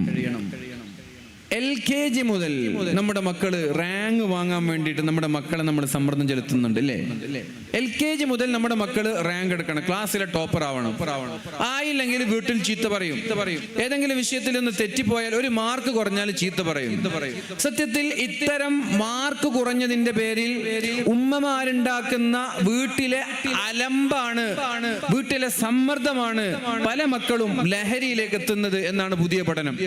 A+ വാങ്ങിക്കാൻ, ക്ലാസ്സിലെ ടോപ്പർ ആവാൻ, അപ്പുറത്തെ വീട്ടിലെ കുട്ടിയെ പോലെയാവാൻ, നമ്മുടെ മാതാപിതാക്കൾ തുമ്പിയെ കൊണ്ട് കല്ലെടുപ്പിക്കുന്നത് പോലെ നമ്മുടെ മക്കളെ കൊണ്ട് കല്ലെടുപ്പിക്കുമ്പോ വീട്ടിലെ സമ്മർദ്ദം താങ്ങാൻ കഴിയാഞ്ഞിട്ട് ചങ്ങാതിമാരുടെ കൂടെ പോയി ഒരു ആശ്വാസത്തിന് വേണ്ടി അവരുടെ അടുത്ത് നിന്ന് ഡ്രഗ് ഉപയോഗിച്ചു തുടങ്ങാണ് എന്നാണ് പുതിയ പഠനങ്ങളൊക്കെ പറഞ്ഞിരുന്നത്. തുമ്പിയെ കൊണ്ട് കല്ലെടുപ്പിക്കുക. സയൻസ് അറിയാത്തൊരു കുട്ടിയോട് നിങ്ങൾ SSLC കഴിഞ്ഞ് സയൻസിന്റെ മേഖലയിൽ പോകണമെന്ന് പറയുന്നത് വലിയ അബദ്ധമാണ്. എല്ലാവർക്കും സയൻസ് കഴിയില്ല. സത്യത്തിൽ എന്നെ സംബന്ധിച്ചിടത്തോളം എനിക്ക് തീരെ ഇഷ്ടമില്ലാത്തൊരു വിഷയമാണ് സയൻസ്. എനിക്ക് തീരെ ഇഷ്ടമില്ലാത്ത വിഷയമാണ് മാത്സ്. എന്നാൽ ഓരോ ആളുകൾക്ക് അങ്ങനെയാണ്. എല്ലാവർക്കും സയൻസ് ഇഷ്ടം ഉണ്ടാവില്ല. എനിക്ക് ഹിസ്റ്ററി ഭയങ്കര ഇഷ്ടമാണ്, ചരിത്രം ഭയങ്കര ഇഷ്ടമാണ്. എന്നാൽ വേറെ ചില ആളുകൾക്ക് ഹിസ്റ്ററി തീരെ താല്പര്യം ഉണ്ടാവില്ല. സയൻസ് ഭയങ്കര ഇഷ്ടമുള്ള ഇപ്പൊ നമ്മള് കാസർഗോഡ് ജില്ലയിൽ ഒരു നീറ്റ് കോച്ചിങ് സെന്റർ ആരംഭിക്കേണ്ട ഈ വർഷം. വിൻടച്ച് നിങ്ങൾ ചിലപ്പോൾ പത്രങ്ങളിലൊക്കെ കണ്ടിട്ടുണ്ടാവും. വിൻടച്ച് അക്കാദമി എന്ന് പറഞ്ഞ് ഒരു നീറ്റ് കോച്ചിങ് സെന്റർ നമ്മുടെ SSLC കഴിഞ്ഞ പെൺകുട്ടികൾക്ക് താമസിച്ച് നിന്ന് പഠിക്കാൻ, സയൻസ് മാത്രം താല്പര്യമുള്ള, നീറ്റ് ക്രാക്ക് ചെയ്യണമെന്ന് ആഗ്രഹിക്കുന്ന പെൺകുട്ടികൾക്ക് താമസിച്ച് ഇസ്ലാമികമായ അന്തരീക്ഷത്തോട് പഠിക്കാനുള്ള ഒരു സ്ഥാപനം. അപ്പൊ ആ ഒരു സ്ഥാപനത്തിലേക്ക് പല ആളുകളും എൻക്വയറി ആയിട്ട് വരാറുണ്ട്, അഡ്മിഷന് വേണ്ടി വരാറുണ്ട്. അപ്പൊ ആ കുട്ടികളെ എടുത്തിട്ട് നമ്മൾ അഡ്മിഷന് വേണ്ടിയിട്ട് വന്നോളൂ അങ്ങനെ അഡ്മിഷൻ എടുത്തോളൂ എന്നല്ല പറയാറുള്ളത്. നമ്മൾ ആദ്യം കുട്ടിയെ കൗൺസിൽ ചെയ്യും. കുട്ടിയോട് ചോദിക്കാറുള്ളത് നിനക്ക് സയൻസ് ഇഷ്ടമാണോ, ഫിസിക്സ് ഇഷ്ടമാണോ, ബയോളജി ഇഷ്ടമാണോ, കെമിസ്ട്രി ഇഷ്ടമാണോ? എന്നിട്ട് നമ്മൾ പരിശോധിക്കുക. ഫിസിക്സിന്റെയും ബയോളജിയുടെയും കെമിസ്ട്രിയുടെയും മാത്സിന്റെയും മാർക്കാണ് ആദ്യം നോക്കുക. ഈ മാർക്കൊക്കെ ഓക്കെ ആണെങ്കിലാണ് കുട്ടിയോട് അവിടെ പഠിക്കുന്ന പ്രാരാബ്ദം പറയും. ഇത് ഇത്രയൊക്കെ, കാരണം നീറ്റ് എക്സാം എന്ന് പറഞ്ഞാൽ വെറുതെ കിട്ടൂല. ലോകത്ത് ഇന്ത്യയിൽ 25 ലക്ഷം ആളുകൾ നീറ്റ് എക്സാം എഴുതുന്നുണ്ട്. ഓരോ പ്രാവശ്യവും 25 ലക്ഷം ആളുകൾ. അതിൽ എത്ര പേരാ സെലക്ട് ചെയ്യപ്പെടുന്നറിയോ? എത്ര സീറ്റാ ഇന്ത്യയിലുള്ളതെന്നറിയോ? 1 ലക്ഷം സീറ്റാണ്. 25 ലക്ഷം ആളുകളിൽ 1 ലക്ഷം ആളുകൾക്കാണ് സീറ്റ് ഉള്ളത്. മൊത്തത്തിൽ ഇന്ത്യയിൽ 1 ലക്ഷം ആളുകൾക്ക്. അപ്പൊ 25 ലക്ഷത്തിൽ 1 ലക്ഷമായി നമ്മൾ മാറണമെങ്കിൽ സാധാ ദിവസവും +1 വീട്ടിൽ നിന്ന് ഇറങ്ങിപ്പോയി തിരിച്ചു വന്നാൽ കിട്ടൂല. അപ്പൊ എന്ത് വേണം? നിന്ന് പഠിക്കണം. നമ്മുടെയൊക്കെ സിലബസ് ഇങ്ങനെ രാവിലെ 7 മണിക്ക് ക്ലാസ് തുടങ്ങും, വൈകുന്നേരം 5 മണി വരെ ക്ലാസ് ആണ്. അത് കഴിഞ്ഞ് മഗ്‌രിബിന്റെ ശേഷം നീറ്റ് മോഡൽ ടെസ്റ്റ് ഉണ്ടാകും, രാവിലെ മുതൽ വൈകുന്നേരം വരെ എടുത്തത്. അതിനൊരു റിസൾട്ട് വരും. പിറ്റേ ദിവസം ഫിസിക്സ് ആയിരിക്കും 7 മണി മുതൽ 5 മണി വരെ. എന്നിട്ട് മഗ്‌രിബിന് ശേഷം ടെസ്റ്റ് ഉണ്ടാകും. അതിൽ വിജയിച്ച അതിലൊരു ടെസ്റ്റ് ഉണ്ടാകും, നീറ്റ് മോഡൽ. അങ്ങനെ ആഴ്ചയിൽ എല്ലാ ദിവസവും മഗ്‌രിബിന്റെ ശേഷം നീറ്റ് മോഡൽ ഒരു എക്സാം അവർ അറ്റൻഡ് ചെയ്യേണ്ടി വരും. എന്നിട്ട് ആഴ്ചയിൽ മൊത്തത്തിൽ ഒരു ടെസ്റ്റ് ഉണ്ടാകും. ഇതിങ്ങനെ മാസത്തോളം തുടരും. എന്നിട്ട് മാസത്തിൽ മൊത്തം ഒരു ടെസ്റ്റ് ഉണ്ടാകും. അങ്ങനെ അവർ 360 × 360 700 ദിവസം അവരവിടെ +1 +2 പഠിക്കുന്നുണ്ടെങ്കിൽ 700 തവണ നീറ്റ് മോഡൽ എക്സാം അവർ എഴുതും.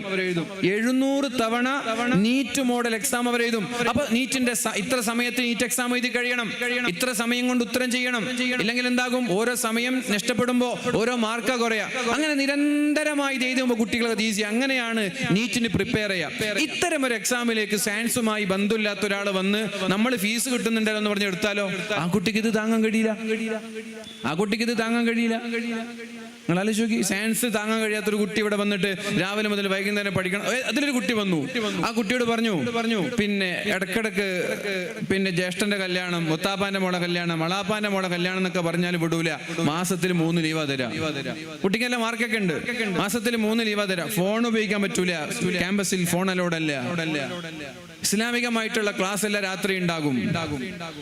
എന്തെങ്കിലും അർജന്റ് എമർജൻസി മെഡിക്കൽ ലീവുകളെ ഉണ്ടാവുള്ളൂ എന്നൊക്കെ പറഞ്ഞ് ഫംഗ്ഷനും സൽക്കാരത്തിനും പോകാൻ പറ്റില്ല എന്ന് പറഞ്ഞ കുട്ടി പറഞ്ഞു, എന്നാ ഞാനില്ല, എനിക്ക് എല്ലാ കല്യാണത്തിനും പോകണം, എല്ലാ കല്യാണത്തിനും പോവാ, നീറ്റ് കിട്ടുക, അത് നടക്കൂല.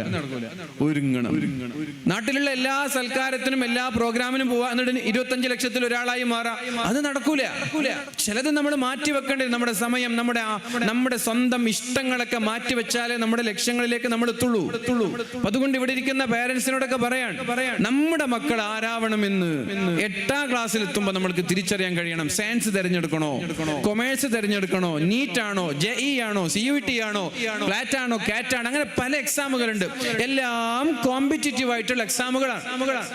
SSLCയിലെ A+ എന്ന് പറയുന്നത് കാണാതെ പഠിച്ച് ബൈഹാർട്ട് ചെയ്ത് കാണാതെ പഠിച്ചു പോയി എഴുതുന്ന എക്സാമാണ്. ആ എക്സാമിന് ഇല്ല. SSLCയിൽ A+ ഉണ്ടാവാൻ വേണ്ടി മക്കൾക്ക് സമ്മർദ്ദം ഉണ്ടാക്കണ്ട എന്നാണ് ഞാൻ പറഞ്ഞു വരുന്നത്. SSLCയിൽ ഇപ്പൊ ഇന്ന് വെള്ളിയാപ്പള്ളിയിൽ ഒരു കല്യാണത്തിന് പോയി, ഒരു നിക്കാഹിന് പോയി. നിക്കാഹിന്റെ പ്രഭാഷണമൊക്കെ കഴിഞ്ഞ് നിക്കാഹ് കഴിഞ്ഞതിന് ശേഷം സ്റ്റേജിൽ വെച്ചൊരു കുട്ടി ആദരിച്ചു. +2 1200 മാർക്കുള്ള അമ്ന എന്ന് പറയുന്ന ഒരു പെൺകുട്ടി ആദരിക്കപ്പെടേണ്ടതാണ്. 1200 എന്ന് പറഞ്ഞാൽ വലിയ അച്ചീവ്മെന്റ് ആണ്. അത് +2 SSLCയിലും അല്ല, +2 വലിയൊരു അച്ചീവ്മെന്റ് ആണ്. അപ്പൊ അങ്ങനെയൊക്കെ നേട്ടങ്ങൾ നമ്മൾക്ക് ഉണ്ടാവണം. പക്ഷെ തുമ്പിയെ കൊണ്ട് കലെടുപ്പിച്ചിട്ടല്ല അങ്ങനെ നേട്ടങ്ങൾ ഉണ്ടാക്കേണ്ടത്. ചില ആളുകൾക്ക് താങ്ങാൻ കഴിയില്ല.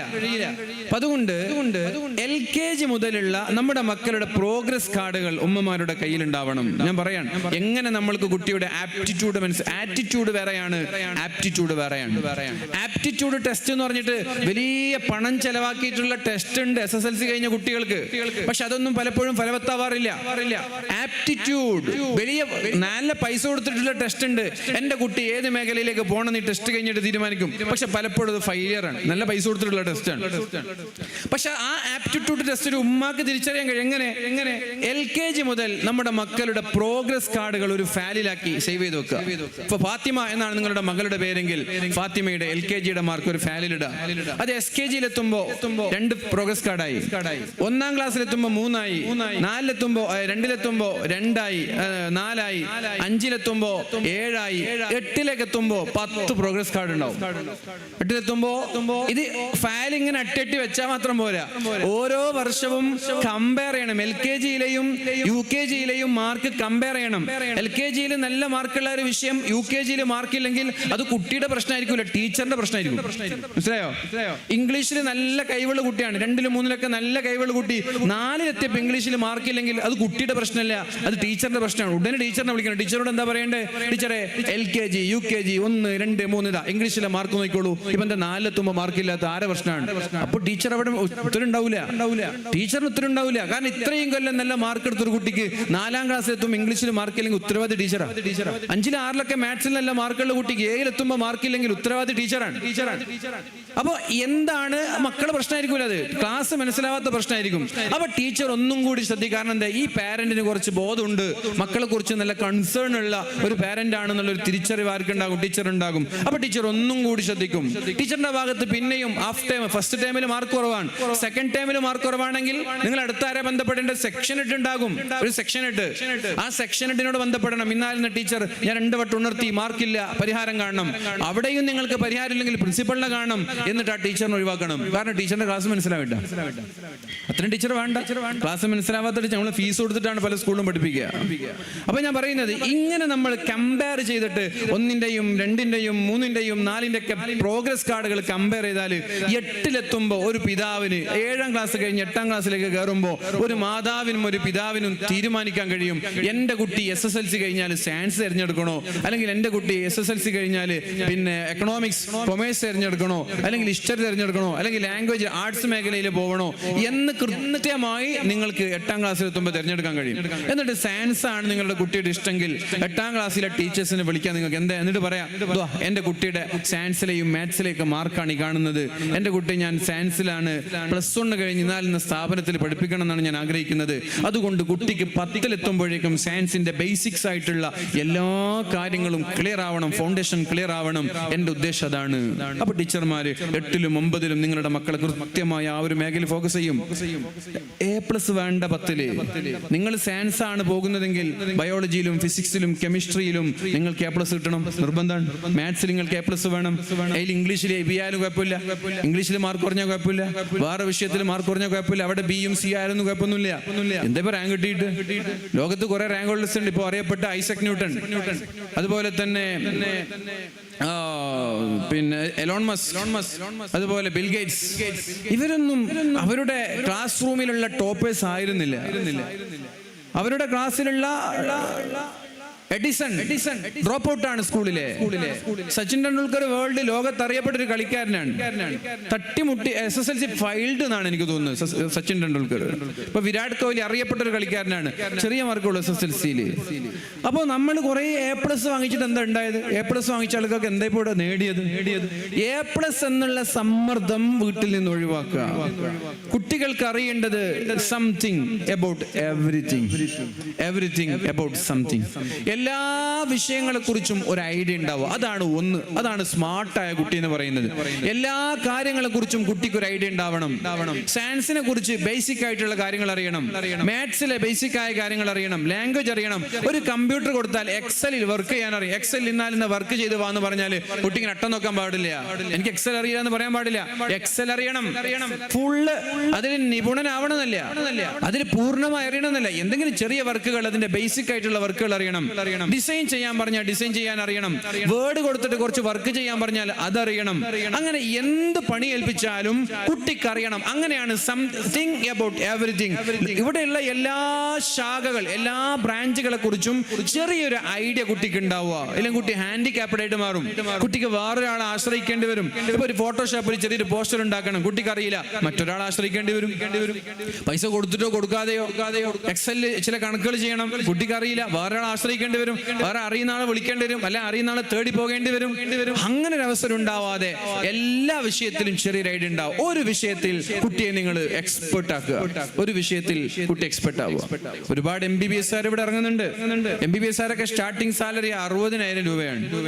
കോടികൾ കൊടുത്തിട്ടാണ് പലരും പഠിക്കുന്നത്. ഞാൻ പറയുന്നത് നീറ്റ് കിട്ടി പഠിക്കുന്ന കുട്ടികളെ, പെൺകുട്ടികളൊക്കെ പ്രത്യേകിച്ച് 2 കോടി 1.5 കോടി കൊടുത്തിട്ടാണ് നമ്മൾ നമ്മുടെ മക്കളൊക്കെ പഠിപ്പിക്കുക. MBBS മാത്രമാണ് നിങ്ങളുടെ ഉദ്ദേശമെങ്കിൽ ഈ കോടികൾ കൊടുത്ത് പഠിപ്പിച്ചിട്ട് ഒരു കാര്യമില്ല. കാരണം ഞാൻ ഉസ്ബെക്കിസ്ഥാനിൽ പോയപ്പോ ആയിരക്കണക്കിന് കേരളത്തിലെ വിദ്യാർത്ഥികൾ അവിടെ MBBS ചെയ്യുന്നുണ്ട്. ആയിരക്കണക്കിന് മുസ്ലിം പെൺകുട്ടികൾ താഷ്കന്ദിലെ, സമർക്കന്ദിലെ, ബുഖാറയിലെ ഒക്കെ മെഡിക്കൽ കോളേജുകളിൽ കേരളത്തിൽ നിന്നുള്ള മുസ്ലിം പെൺകുട്ടികൾ, ആയിരക്കണക്കിന് മുസ്ലിം പെൺകുട്ടികൾ മെഡിസിനിൽ പഠിച്ചുകൊണ്ടിരിക്കുക, MBBS ചെയ്തുകൊണ്ടിരിക്കുകയാണ്. ഈ കുട്ടികളൊക്കെ ഇറങ്ങി ഡോക്ടറായിട്ട് ഇവിടെ വരണം. അതിന് മാത്രം ഇവിടെ വാക്കൻസി ഉണ്ടോ? അതിന് മാത്രം ഇവിടെ ജോബ് ഓപ്പർച്യൂണിറ്റി ഉണ്ടോ? ഈ കുട്ടികളൊക്കെ ഇവിടെ വന്ന് എവിടെ ജോലി ചെയ്യാൻ? അപ്പോൾ അത്തരം MBBS മാത്രമാണെങ്കിൽ അവർക്ക് സാലറി 60 ആണ്. ഈ 60,000 സാലറി കിട്ടാൻ വേണ്ടിയിട്ടാണ് 1.5 കോടിയൊക്കെ നമ്മൾ ചെലവഴിച്ച് 1.5 കോടി. പിന്നെ നിങ്ങളുടെ കയ്യിൽ പൈസ വേണം. MD ആവണം. MD ആകുമ്പോഴാണ് സ്റ്റാർട്ടിംഗ് സാലറി സ്കെയില് 1.5 ലക്ഷം 2 ലക്ഷം മുതൽ തുടങ്ങുന്നത്. അതിന്റെ മുകളിൽ പിന്നെയുണ്ട്. MD ആയാലും പോരാ, അതിന്റെ മുകളിലുണ്ട്. ഇത് കോമ്പറ്റിറ്റീവ് ആയിട്ടുള്ള ലോകമാണ്. പരസ്പരം മത്സരമുള്ള ലോകമായതുകൊണ്ട് എക്സ്പെർട്ടുകൾക്ക് പിടിച്ചിക്കാൻ കഴിയുള്ളൂ. എന്റെ ബംഗാളികൾ ഇവിടെ വന്നപ്പോ ഇഷ്ടംപോലെ ബംഗാളികളുണ്ടല്ലോ ഇവിടെ. ബംഗാളികൾ ഇവിടെ വന്നതുകൊണ്ട് നമ്മൾക്ക് ജോലിക്കൊരു ക്ഷാമമില്ല. മലയാളികളെ വിളിക്കുന്നു, വരില്ല എന്ന് പറഞ്ഞാൽ അപ്പൊ ബംഗാളികളെ വിളിക്കുന്നു നമ്മൾ. തേപ്പിന്, പെയിന്റിന്, പ്ലാസ്റ്ററിങ്ങിന്, ടൈലിങ്ങിന്, ഇവിടെ ഇഷ്ടംപോലെ പണിക്കാരുണ്ട്. അതുകൊണ്ട് ആർക്കും ഡിമാൻഡ് ചെയ്യാൻ പറ്റൂല. ഇത്ര പൈസ തന്നാലേ ഞങ്ങൾ വരുള്ളൂ എന്ന് ഡിമാൻഡ് ചെയ്യാൻ പറ്റൂല. കോമ്പറ്റീഷനാണ്, മത്സരാണ്. അപ്പൊ ആ മത്സരത്തിൽ നമ്മൾക്ക് പിടിച്ചു നിൽക്കണമെങ്കിൽ റീപ്ലേസ്മെന്റ് നടക്കാതിരിക്കണം. റീപ്ലേസ്മെന്റ് എന്ന് പറഞ്ഞാൽ എന്താ? ഒരു ടീച്ചർ, ഒരു സ്കൂളിൽ ഒരു ടീച്ചർ, ആ ടീച്ചർ പിന്നെ ഒരു നോർമൽ, ഒരു ടിപ്പിക്കൽ ടീച്ചറാണ്. സ്കൂളാണെങ്കിൽ ഇങ്ങനെ ഡെവലപ്പ് ആയിക്കൊണ്ടിരിക്കുക. സ്കൂളുകളിൽ കോഡിംഗ് ഉണ്ട്, AI ഉണ്ട്, അതുപോലെ തന്നെ റോബോട്ടിക്സ് ഉണ്ട്.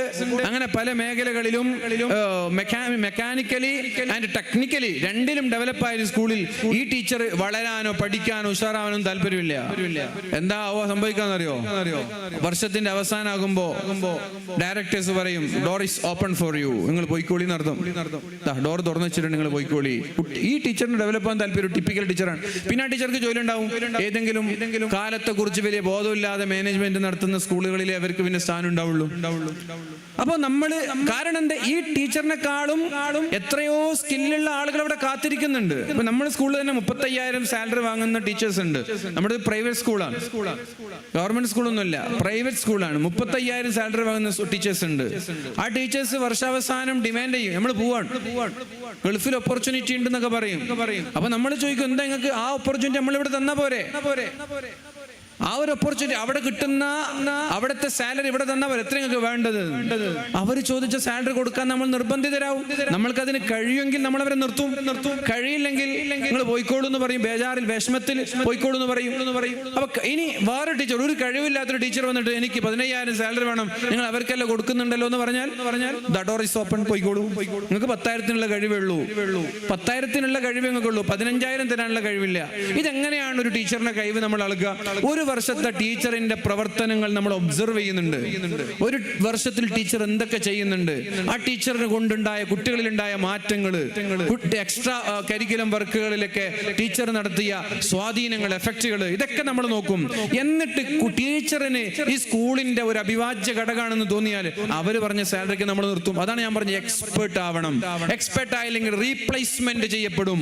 നമ്മളെ മാറ്റിയിട്ട് വേറൊരാൾ വരും. അപ്പൊ നമ്മൾക്ക് ജോലി ഇല്ലാത്തൊരു സാഹചര്യം വരും. ഇനി ജോലി ഉണ്ടെങ്കിൽ തന്നെ എപ്പോഴും ആ 10,000 തന്നെ നിൽക്കും, മേലോട്ട് പോകൂല.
മുഹമ്മദ് റസൂലുള്ളാഹി സ്വല്ലല്ലാഹു അലൈഹി വസല്ലം.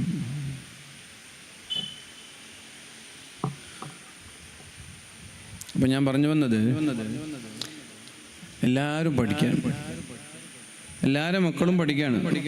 പെൺകുട്ടികളൊന്നും കല്യാണം പോലും കഴിക്കാൻ റെഡിയല്ല. കല്യാണം കഴിക്കാൻ ചോദിക്കുമ്പോൾ പറയുന്നത് എന്തെന്നറിയോ? പഠിച്ചതിന് ശേഷം കല്യാണം കഴിക്കാന്നാ പറയാം. പഠിച്ചതിന് ശേഷം കല്യാണം കഴിക്കാന്നാ പറയാ. പഠിച്ചു കഴിഞ്ഞതിന് ശേഷം എന്താ പറയുക? കല്യാണം പറയുമ്പോൾ ജോലി ആയതിനു ശേഷം പഠിക്കുക. ഒരു ജോബൊക്കെ സെറ്റിൽഡ് ആയതിനു ശേഷം കല്യാണം കഴിക്കാം. അപ്പൊ നമ്മുടെ സമൂഹത്തിൽ എല്ലാവരും പഠിക്കുകയാണ്.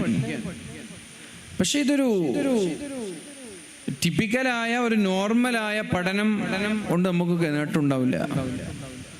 അതാണ് ഞാൻ പറഞ്ഞത്, something about everything, everything about something. ഒരു വിഷയത്തിൽ നമ്മൾ എക്സ്പെർട്ട് ആവണം. ഒരു വിഷയത്തിൽ നമ്മൾ നിപുണനാവണം. ഒരു വിഷയത്തിൽ നമ്മൾ ടോപ്പർ ആവണം. നമ്മളോടായിരിക്കണം ആ വിഷയത്തിൽ അഭിപ്രായം ചോദിക്കുക. ഡോക്ടർമാർ ഇഷ്ടം പോലെ ഉണ്ട്. നമ്മൾ MD കാണിക്കാൻ പോവാ. MDക്ക് 2ന്റെ മുകളിൽ സ്റ്റാർട്ടിങ് സാലറി. MBBSകാര് 80 മുതൽ 60 മുതൽ ഡോക്ടർ മറ്റേസ് ഇഷ്ടം പോലെ ഉണ്ടാവും. അപ്പൊ MD ആവണം. MD ആ മതി. ഇല്ല, ഇനി നെക്സ്റ്റ് എല്ലാവരും MD ആയിരിക്കും. അടുത്ത പോസ്റ്റ് എന്താണ്? അതിന് മുകളിലൊരു പോസ്റ്റ് ഉണ്ട്. അവർക്കാണ് പിന്നെ സ്ഥാനം ഉണ്ടാവുക. അതുകൊണ്ട് എൻ്റെ പ്രിയപ്പെട്ട ഉമ്മമാരോട് ഞാൻ പറയാണ്, നമ്മൾ നമ്മുടെ മക്കളെ കൃത്യമായി ഒബ്സർവ് ചെയ്യണം എന്ന് പറയുന്നത് വെറും ലഹരിയുടെ വിഷയം മാത്രമല്ല, പഠനവും നമ്മൾ ശ്രദ്ധിക്കണം. പഠനത്തിൽ ഭയങ്കര ത്രില്ലുള്ള കുട്ടികൾ ലഹരിയിൽ പോകില്ല. നല്ല പഠിക്കുന്ന കുട്ടികളൊന്നും നിങ്ങൾ ശ്രദ്ധിച്ചാൽ മതി. രാത്രി ഇങ്ങനെ ബസ് സ്റ്റാൻഡിൽ ഇരുന്ന് സൊറ പറയാൻ അവരുണ്ടാവില്ല. നല്ല പഠിക്കുന്ന കുട്ടികൾ. ഇപ്പം ഞാൻ നമ്മുടെ സ്ഥാപനത്തിൽ അഡ്മിഷൻ വന്നൊരു കുട്ടിയെ അഡ്മിഷന് വേണ്ടി ഉപ്പയ്ക്ക് ഭയങ്കര താല്പര്യമാണ്.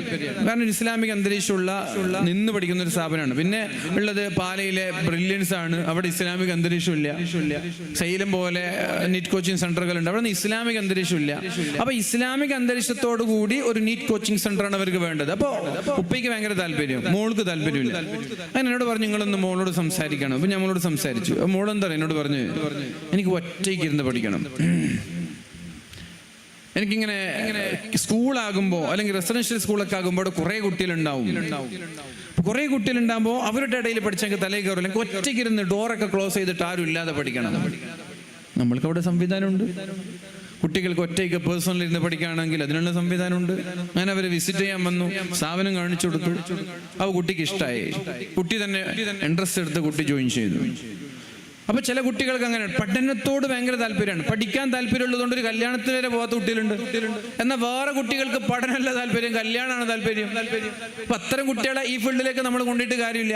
അപ്പൊ ആ ആപ്റ്റിറ്റ്യൂഡ് മനസ്സിലാക്കലാണ് ഒരു ഉമ്മാന്റെ പണി. എന്താ ആപ്റ്റിറ്റ്യൂഡ് എന്ന് പറഞ്ഞാൽ അഭിരുചി എന്ന് പറയും മലയാളത്തിൽ. ആപ്റ്റിറ്റ്യൂഡ് എന്ന് പറഞ്ഞാൽ അഭിരുചി. കുട്ടിയുടെ താല്പര്യം തിരിച്ചറിയലാണ് ഒരു മാതാവിന്റെ പണി. അപ്പൊ നിങ്ങൾക്ക് മനസ്സിലായി എന്തിനാണ് എൻ്റെ കുട്ടി ഡിഗ്രിക്ക് പോകുന്നത് എന്ന്. ഇത് നിരന്തരമായി ഒബ്സർവ് ചെയ്യുന്ന ഒരു പാരന്റിന് മനസ്സിലാവും. കുട്ടിക്ക് സ്കില്ലൊന്നുമില്ല, കുട്ടി ഡിഗ്രിക്ക് അപ്പുറം പോകുന്നില്ല, ഇവനൊരു എന്റർടൈൻമെന്റിന് വേണ്ടിയിട്ട് ഡിഗ്രിക്ക് പോവാണ്. കോളേജിൽ പോയി കുറച്ച് അടിച്ചു പൊളിച്ച് 3 കൊല്ലം ഡിഗ്രിയൊക്കെ കഴിഞ്ഞ് തിരിച്ചു വരും. കുട്ടി PG എത്തൂല എന്ന് കൃത്യമായിട്ട് തിരിച്ചറിയാൻ കഴിയും. അപ്പൊ ഈ ഒബ്സർവേഷൻ നമ്മുടെ പാരന്റ്സിൽ നിന്നുണ്ടായാൽ കൃത്യമായി അവരുടെ മാർക്കുകൾ പരിശോധിക്കുകയും നിരന്തരമായി ടീച്ചേഴ്സിനൊക്കെ കോണ്ടാക്ട് ചെയ്യുകയും ചെയ്താൽ വലിയ മാറ്റങ്ങൾ നമ്മുടെ നാട്ടിൽ ഉണ്ടാക്കാൻ കഴിയും. വിദ്യാഭ്യാസം കൊണ്ടല്ലാതെ ഒരു നാട്ടിൽ ചേഞ്ചസ് കൊണ്ടുവരാൻ കഴിയില്ല, മാറ്റങ്ങൾ കൊണ്ടുവരാൻ കഴിയില്ല. ഇപ്പൊ ലഹരി പറയുമ്പോ പോലീസുകാർക്ക് ഒരു ചുക്കും ചെയ്യാൻ കഴിയില്ല. പോലീസുകാർക്ക് ഒരു ചുക്കും ചെയ്യാൻ കഴിയില്ല ലഹരിയുടെ വിഷയത്തിൽ. നമ്മൾ ഓരോ വീട്ടുകാർ തീരുമാനം എടുത്താലേ മാറ്റാൻ കഴിയുള്ളൂ, മാറ്റങ്ങൾ ഉണ്ടാവുള്ളൂ. നമ്മൾ ഉമ്മമാരി എൻ്റെ വീട്ടിൽ ലഹരി ഉണ്ടാവൂല എന്ന് പ്രതിജ്ഞ എടുത്താൽ അല്ലാതെ ഒരു പോലീസുകാരനും ഇവിടുത്തെ ലഹരി നിർമ്മാർജ്ജനം ചെയ്യാൻ കഴിയില്ല, 100% കഴിയില്ല. ഇപ്പൊ ഞാനിവിടെ സ്റ്റേജിൽ വന്നു, ഇവിടെ പല ആളുകളുണ്ട്, ഞാൻ സ്റ്റേജിൽ വന്നു. ഞാനൊരു കാരിയർ ആണെന്ന് വിചാരിക്കുക. ഞാനൊരു കാരിയറാണ്. കാരിയർ മീൻസ് ലഹരി വിൽക്കുന്ന ആളാണ് ഞാൻ എന്ന് സങ്കല്പിക്കുക. ഇവിടെ ലഹരി ഉപയോഗിക്കുന്ന ആളുകൾ ഈ സ്റ്റേജിൽ ഉണ്ടെന്ന് സങ്കല്പിക്കുക. അപ്പൊ എനിക്ക് എത്ര സിമ്പിളാണ്. നിങ്ങൾ ആരും ഡൗട്ടാക്കൂല. ഞാനൊരു വ്യാപാരമെന്ന് ഉസ്താദാ, ഈ ആളെടുത്തുണ്ടാവും. എനിക്ക് എത്ര സിമ്പിളായിട്ട് കൈമാറാം. അസ്സലാമു അലൈക്കും കൈ കൊടുക്കും. ആ കൈ കൊടുക്കുന്നതിനിടയിൽ ഒരു പൊടിയുടെ പാസ്സാവും. ആ പൊടിയാൾ പോക്കറ്റിലെത്തും, നിങ്ങളാരും അറിയില്ല. ഇത്ര മൈന്യൂട്ടായിട്ടാണ് ഈ കാര്യങ്ങളൊക്കെ നടക്കുന്നത്. ഇവരൊക്കെ ഭയങ്കര സ്കിൽഡ് ആയിട്ടുള്ള ആളുകളാണ്. ഇപ്പോ എയർപോർട്ടിലൊക്കെ പുതിയ മെഷീനുകൾ വരും, സ്വർണം കടത്തുന്നത് പിടിക്കാൻ വേണ്ടിയിട്ട്. അതിനേക്കാളും വലിയ സംവിധാനം ഗോൾഡ് കടത്തുന്നവർ കണ്ടുപിടിക്കും. മനസ്സിലായോ? ഗോൾഡ് പല രീതിയിൽ കൊണ്ടുവരും. നമ്മുടെ എയർപോർട്ടിലൂടെ പല രീതിയിൽ സ്വർണം കൊണ്ടുവരും. ആ കൊണ്ടുവരുന്ന സ്വർണം കണ്ടുപിടിക്കാൻ അവർ ഇന്നോവേറ്റീവ് ആയിട്ടുള്ള മെഷീനുകൾ കൊണ്ടുവരും. ഏത് മെഷീനുകൾ കൊണ്ടുവന്നാലും ആ മെഷീനുകളുടെ കണ്ണുവെട്ടിക്കാനുള്ള സ്കിൽ ആർക്കുണ്ടാകും? ഗോൾഡ് കടത്തുന്ന ആളുകൾക്ക് ഉണ്ടാവും. ഞാൻ എന്താ പറഞ്ഞതെന്നറിയോ? നിങ്ങളെ കണ്ണുവെട്ടിക്കാൻ നിങ്ങളുടെ മക്കൾക്ക് വളരെ ഈസിയാണെന്നാ പറയുന്നത്. നിങ്ങളുടെ കണ്ണുവെട്ടി, നിങ്ങളെ എത്ര സ്കില്ലുള്ള ഉമ്മയാണെങ്കിലും എത്ര ഒബ്സർവ് ചെയ്യുന്ന പാരന്റ് ആണെങ്കിലും നിങ്ങളുടെ കണ്ണ് വെട്ടിക്കാന്ന് പറഞ്ഞാൽ it is a cup of tea. വളരെ ഈസിയാണ് നമ്മുടെ മക്കൾക്ക്. ഇപ്പൊ നിങ്ങളുടെ മുമ്പിൽ വെച്ച് ഇങ്ങനെ ചാറ്റ് ചെയ്യാണ്. അപ്പൊ നിങ്ങൾ പെട്ടെന്ന് പോയിട്ട് കുട്ടിയുടെ ഇങ്ങനെ ഫോണ് പരിശോധിച്ചു. ഇങ്ങനെയുള്ള ആപ്പ് കുട്ടി ഇങ്ങനെ ആക്കി മിനിമൈസ് ആക്കി തന്നു. ഖിയാമത്ത് നാൾ വരെ ഫോൺ ചെക്ക് ചെയ്താലും നിങ്ങൾക്ക് അവൻ എന്താ ഉപയോഗിച്ചത് കണ്ടുപിടിക്കാൻ കഴിയില്ല. അതിനുള്ള സംവിധാനം ഫോണിലുണ്ട്. ഇപ്പൊ ഞാനൊരു ആപ്പ് ഉപയോഗിക്കുകയാണ്. ആ ആപ്പ് ഞാൻ ഹൈഡാക്കി ലോക്ക് ചെയ്തൊക്കെ വെച്ച് ഞാനത് വളരെ സ്വകാര്യമായിട്ട് ഉപയോഗിക്കുകയാണെങ്കിൽ ഇവിടെ ഇരിക്കുന്ന നിങ്ങൾ എല്ലാവരും തിരഞ്ഞാലും ആ ആപ്പ് കണ്ടെത്താൻ നിങ്ങൾക്ക് കഴിയില്ല. ഞാൻ തന്നെ തീരുമാനിക്കണം അത് കാണണമെങ്കിൽ. ഞാൻ തീരുമാനിക്കും. അങ്ങനെ സംവിധാനം ഫോണിലുണ്ട്. അതറിയാതെ നമ്മൾ എൻ്റെ കുട്ടി നല്ല കുട്ടിയാണെന്ന് പറഞ്ഞിട്ട് കാര്യമില്ല.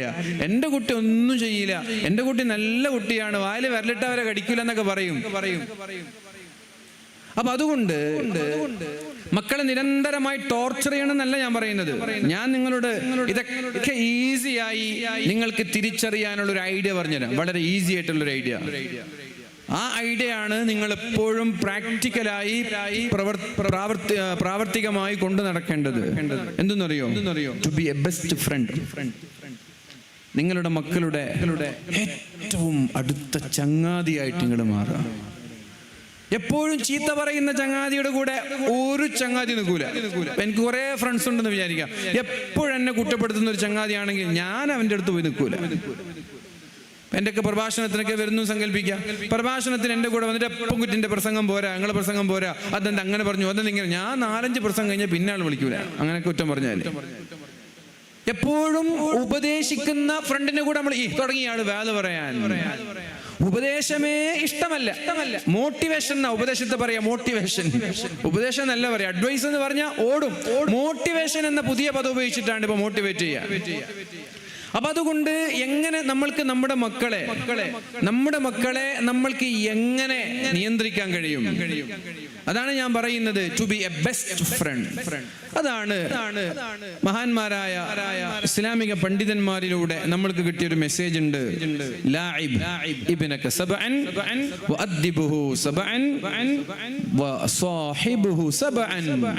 നിങ്ങൾ നിങ്ങളുടെ മക്കളുടെ കൂടെ 7 വയസ്സുവരെ കളിക്കണം. അപ്പൊ വാല് പറയേണ്ട സമയമല്ല, ഉപദേശിക്കേണ്ട സമയമല്ല. പക്ഷേ നിങ്ങളൊരു റോൾ മോഡൽ ആവണം. നിങ്ങൾ കള്ളം പറയാത്തൊരു ഉപ്പയാവണം, ഉമ്മയാവണം. 5 നേരം നിസ്കരിക്കുന്ന ഒരു മാതാവാകണം. എങ്കിലേ നിങ്ങളിൽ നിന്ന് മക്കള് പഠിക്കുള്ളൂ. നിങ്ങൾ വാലൊന്നും പറയണ്ട, ഒരു ഉപദേശവും 7 വയസ്സ് വരെ മക്കൾക്ക് കൊടുക്കണ്ട. നിങ്ങൾ അവരുടെ കൂടെ കളിച്ചാൽ മതി. പക്ഷെ കളിക്കുമ്പോഴൊക്കെ റോൾ മോഡൽ, ഒരു ഐഡിയൽ പേഴ്സൺ, ഐഡിയൽ ഫാദർ, ഒരു മാതൃകായോഗ്യനായ ഉപ്പ, മാതൃകായോഗ്യനായ ഉമ്മയായി നിങ്ങൾ മാറിയാൽ മതി.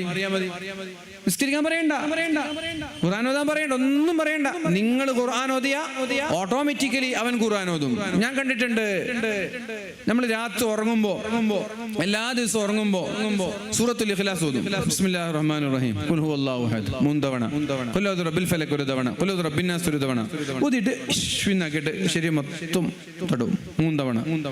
ഞാൻ എൻ്റെ മക്കളോട് ഒരിക്കലും അങ്ങനെ ചെയ്യണമെന്ന് പറഞ്ഞിട്ടില്ല. 1.5 വയസ്സാകുമ്പോൾ ഞാനിരിക്കുമ്പോ കുട്ടി ഇരിക്കും, എന്നിട്ട് ഒരേറ്റൊക്കെ ഓഫാക്കി ഇരിക്കുമ്പോ കുട്ടി ഇരിക്കും. എന്നിട്ട് ഇങ്ങനെ മൂടും, നമ്മൾ ഓതുന്ന പോലെ ഇങ്ങനെ മന്ത്രിക്കും.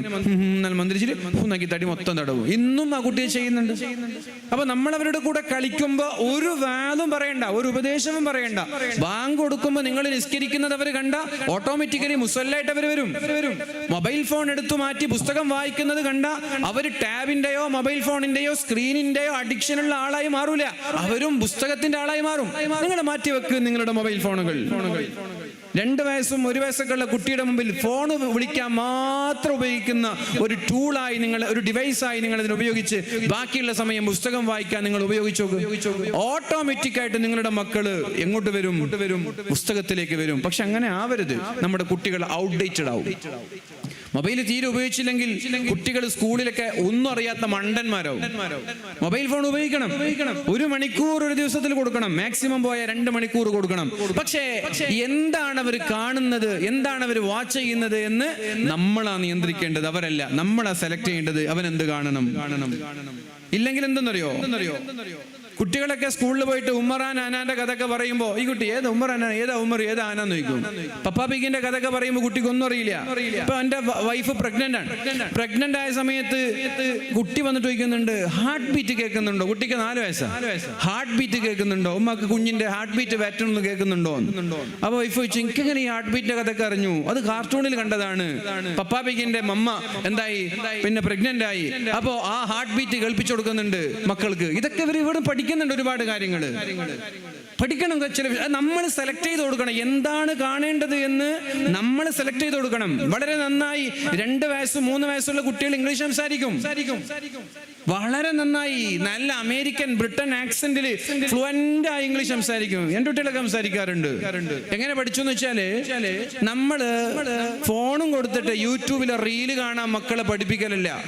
ഫോൺ കൊടുക്കണ്ടെന്നല്ല പറയുന്നത്. ഈ കാലഘട്ടത്തിൽ ഫോൺ കൊടുക്കാതിരിക്കുന്നത് ശുദ്ധ മണ്ടത്തരാണ്, ശുദ്ധ വിഡ്ഢിത്തരാണ്. തീരെ ഫോൺ കൊടുക്കാതിരിക്കാന്ന് പറയുന്നത്.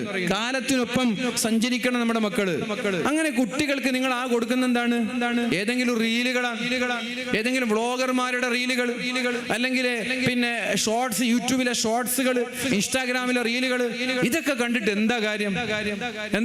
കുട്ടികൾ ഇതൊക്കെ കണ്ടിട്ട്. അപ്പൊ നിങ്ങൾ എന്ത് ചെയ്യുന്നു? കുട്ടികൾക്ക് ടാബോ ഫോണോ എന്തെങ്കിലും വാങ്ങിച്ച് യൂട്യൂബിൽ പഠനാർഹമായിട്ടുള്ള കുട്ടികളുടെ പ്രായത്തിനനുസരിച്ചുള്ള വീഡിയോകൾ ഡൗൺലോഡ് ഡൗൺലോഡ് ചെയ്തിട്ട് നെറ്റൊക്കെ ഓഫ് ചെയ്തിട്ട് 1 മണിക്കൂർ നേരമാണെങ്കിൽ 1 മണിക്കൂർ സമയം അവർക്ക് ഡെയിലി കൊടുത്താൽ ഇംഗ്ലീഷ് മാത്രമാണ് അവർ കേട്ടതെങ്കിൽ അവർ ഓട്ടോമാറ്റിക് ആയിട്ട് ഇംഗ്ലീഷ് സംസാരിക്കും. അതിന് സ്കൂളൊന്നും ആവശ്യമില്ല. അവര് മലയാളം പഠിച്ചത് സ്കൂളിൽ പോയിട്ടല്ലോ. അവര് മലയാളം പഠിച്ചത് സ്കൂൾ പോയിട്ടാണോ? 2 വയസ്സുള്ള മക്കൾ മലയാളം സംസാരിക്കുന്നത് സ്കൂളിൽ ഗ്രാമർ പഠിച്ചിട്ടല്ലോ. പിന്നെ എവിടുന്നാ ലിസണിങ് എവിടുന്ന അവർ ശ്രദ്ധിച്ചത്? ലിസണിങ് അവർക്ക് എവിടുന്ന ഉണ്ടായത്? ഉമ്മമാര് സംസാരിക്കുമ്പോൾ അവർ ലിസൺ ചെയ്തു. അപ്പൊ അവര് മലയാളം പഠിച്ചു. ഇനി ടാബ് സംസാരിക്കുന്നത് ഇംഗ്ലീഷ് ആണെങ്കിൽ അവർ ലിസൺ ചെയ്യാണ്. ആ ലിസണിൽ എന്താണോ ആ ടാബിൽ നിന്ന് കിട്ടുന്നത് അതവർ പഠിക്കും. നല്ല ഇംഗ്ലീഷ് അടിപൊളി, അവർക്ക് അവരുടെ പ്രായത്തിനനുസരിച്ചുള്ള വീഡിയോസ് ആണെങ്കിൽ അവർ നന്നായി ഇംഗ്ലീഷ് സംസാരിക്കും. സ്കൂളിൽ ചേർക്കുന്നതിന് മുമ്പ് അവർ ഇംഗ്ലീഷ് സംസാരിക്കും. അപ്പൊ നമ്മൾ ഇതിനെ ക്രിയാത്മകമായി എങ്ങനെ ഉപയോഗപ്പെടുത്താൻ പറ്റും എന്ന് ആലോചിക്കുന്ന മാതാവാണ് ഏറ്റവും നല്ല മാതാവ്. നിങ്ങൾ 7 വയസ്സുവരെ നല്ലൊരു റോൾ മോഡലായ ഒരു പിതാവായി നിങ്ങൾ മാറുക, മാതാവായിട്ട് മാറുക. നിങ്ങളുടെ വഴിയൊക്കെ അവർ ഫോളോ ചെയ്യും. പിന്നെ അത് കഴിഞ്ഞാലോ 7 വയസ്സ് കഴിഞ്ഞാലോ 7 വയസ്സ് മുതൽ 14 വയസ്സ് വരെ അവർക്ക് അദബ് പഠിപ്പിച്ചു കൊടുക്കണം. അപ്പൊ പറയണം നിസ്കരിക്കാൻ പറയണം. അതിന്റെ ഒന്നും ആവശ്യം വരൂല. നിസ്കരിക്കാൻ പറയണം, ഖുർആൻ ഓതാൻ പറയണം, തഹജ്ജുദ് നിസ്കരിക്കാൻ പറയണം, കളവ് പറയല്ല എന്ന് പറയണം. ഇങ്ങനെയൊക്കെ നന്മകൾ 14 വയസ്സ് വരെ അവരോട് പറയണം. 14 വയസ്സ് കഴിഞ്ഞാൽ പിന്നെ പിടിച്ച് നിയന്ത്രിക്കാൻ കഴിയാത്തൊരു കാലാണ് നമ്മുടെ മക്കൾക്ക്. 14 വയസ്സ് കഴിഞ്ഞാൽ ഉമ്മ വാടാന്ന് പറഞ്ഞാൽ പോടാന്ന് പറയും കുട്ടികൾ. താടി മിശൊക്കെ വരും, മസിൽസ് ഒക്കെ വരും. പിന്നെ പുറത്ത് ഒരുപാട് ചങ്ങാതിമാരുണ്ടാവും. സ്കൂളിലെ ചങ്ങാതിമാര്, മദ്രസയിലെ ചങ്ങാതിമാര്, നാട്ടിലെ ചങ്ങാതിമാര്. ആ സമയത്ത് കുട്ടികൾക്ക് നിങ്ങളൊരു വെറുപ്പിക്കപ്പെടുന്ന ഒരു പാരന്റ് ആവരുത്. എവിടെ പോയാലും വീട്ടിലേക്ക് എത്തുന്ന ഹോം സിക്നെസ് ഉള്ള ഒരു ഗ്രഹാതുരത്വം ഫീൽ ചെയ്യുന്ന ഒരു കുട്ടിയായിട്ട് കുട്ടി മാറണം. അത് മാറണമെങ്കിൽ കുട്ടികളുടെ യഥാർത്ഥ സുഹൃത്ത് നിങ്ങളായി മാറണം. കുട്ടികളുടെ യഥാർത്ഥ ചങ്ങാതി നിങ്ങളായി മാറണം. അപ്പൊ എവിടെ പോയാലും കുട്ടി നിങ്ങളുടെ അടുത്തേക്ക് മാഗ്നറ്റ് പോലെ അല്ലെങ്കിൽ റബ്ബർ ബന്ധ പോലെ തിരിച്ചു വരണം. അങ്ങനെ തിരിച്ചു വരണമെങ്കിൽ നിങ്ങളും അവരും തമ്മിൽ ഒരു അഗാധമായ ബന്ധമുണ്ടാവണം. അഗാധമായ ബന്ധമുണ്ടാവണം. അപ്പോഴാണ് അങ്ങനെ 14 വയസ്സ് മുതൽ 21 വയസ്സ് നമ്മൾക്ക് ഒരിക്കലും നിയന്ത്രിക്കാൻ കഴിയില്ല. എല്ലാവർക്കും പെണ്ണായാലും ആണായാലും ചങ്ങാതിമാരോട് ബന്ധമുള്ള ഒരു കാലമാണ്. ആ കാലഘട്ടത്തിൽ ഏറ്റവും ബെസ്റ്റ് ചങ്ങാതിയായി നിങ്ങൾ മാറിയാൽ ആദ്യമായി സ്കൂളിൽ പോകുമ്പോൾ, ആ സമയം മുതലാണല്ലോ പ്രേമം തുടങ്ങാം. ആദ്യമായി സ്കൂളിൽ പോകുമ്പോൾ ബസ് സ്റ്റാൻഡിൽ വെച്ച് ഒരു ചെറുപ്പക്കാരൻ നമ്പർ കൊടുത്തു. വീട്ടിൽ വന്ന് ആദ്യം ഉമ്മയോട് പറയും, ഉമ്മ ഞാനിങ്ങനെ പോകുമ്പോ എന്നോട് ഒരാൾ ചിരിച്ചു. നിങ്ങൾ യഥാർത്ഥ ഫ്രണ്ട് ആണെങ്കിൽ വന്നിട്ട് പറയും.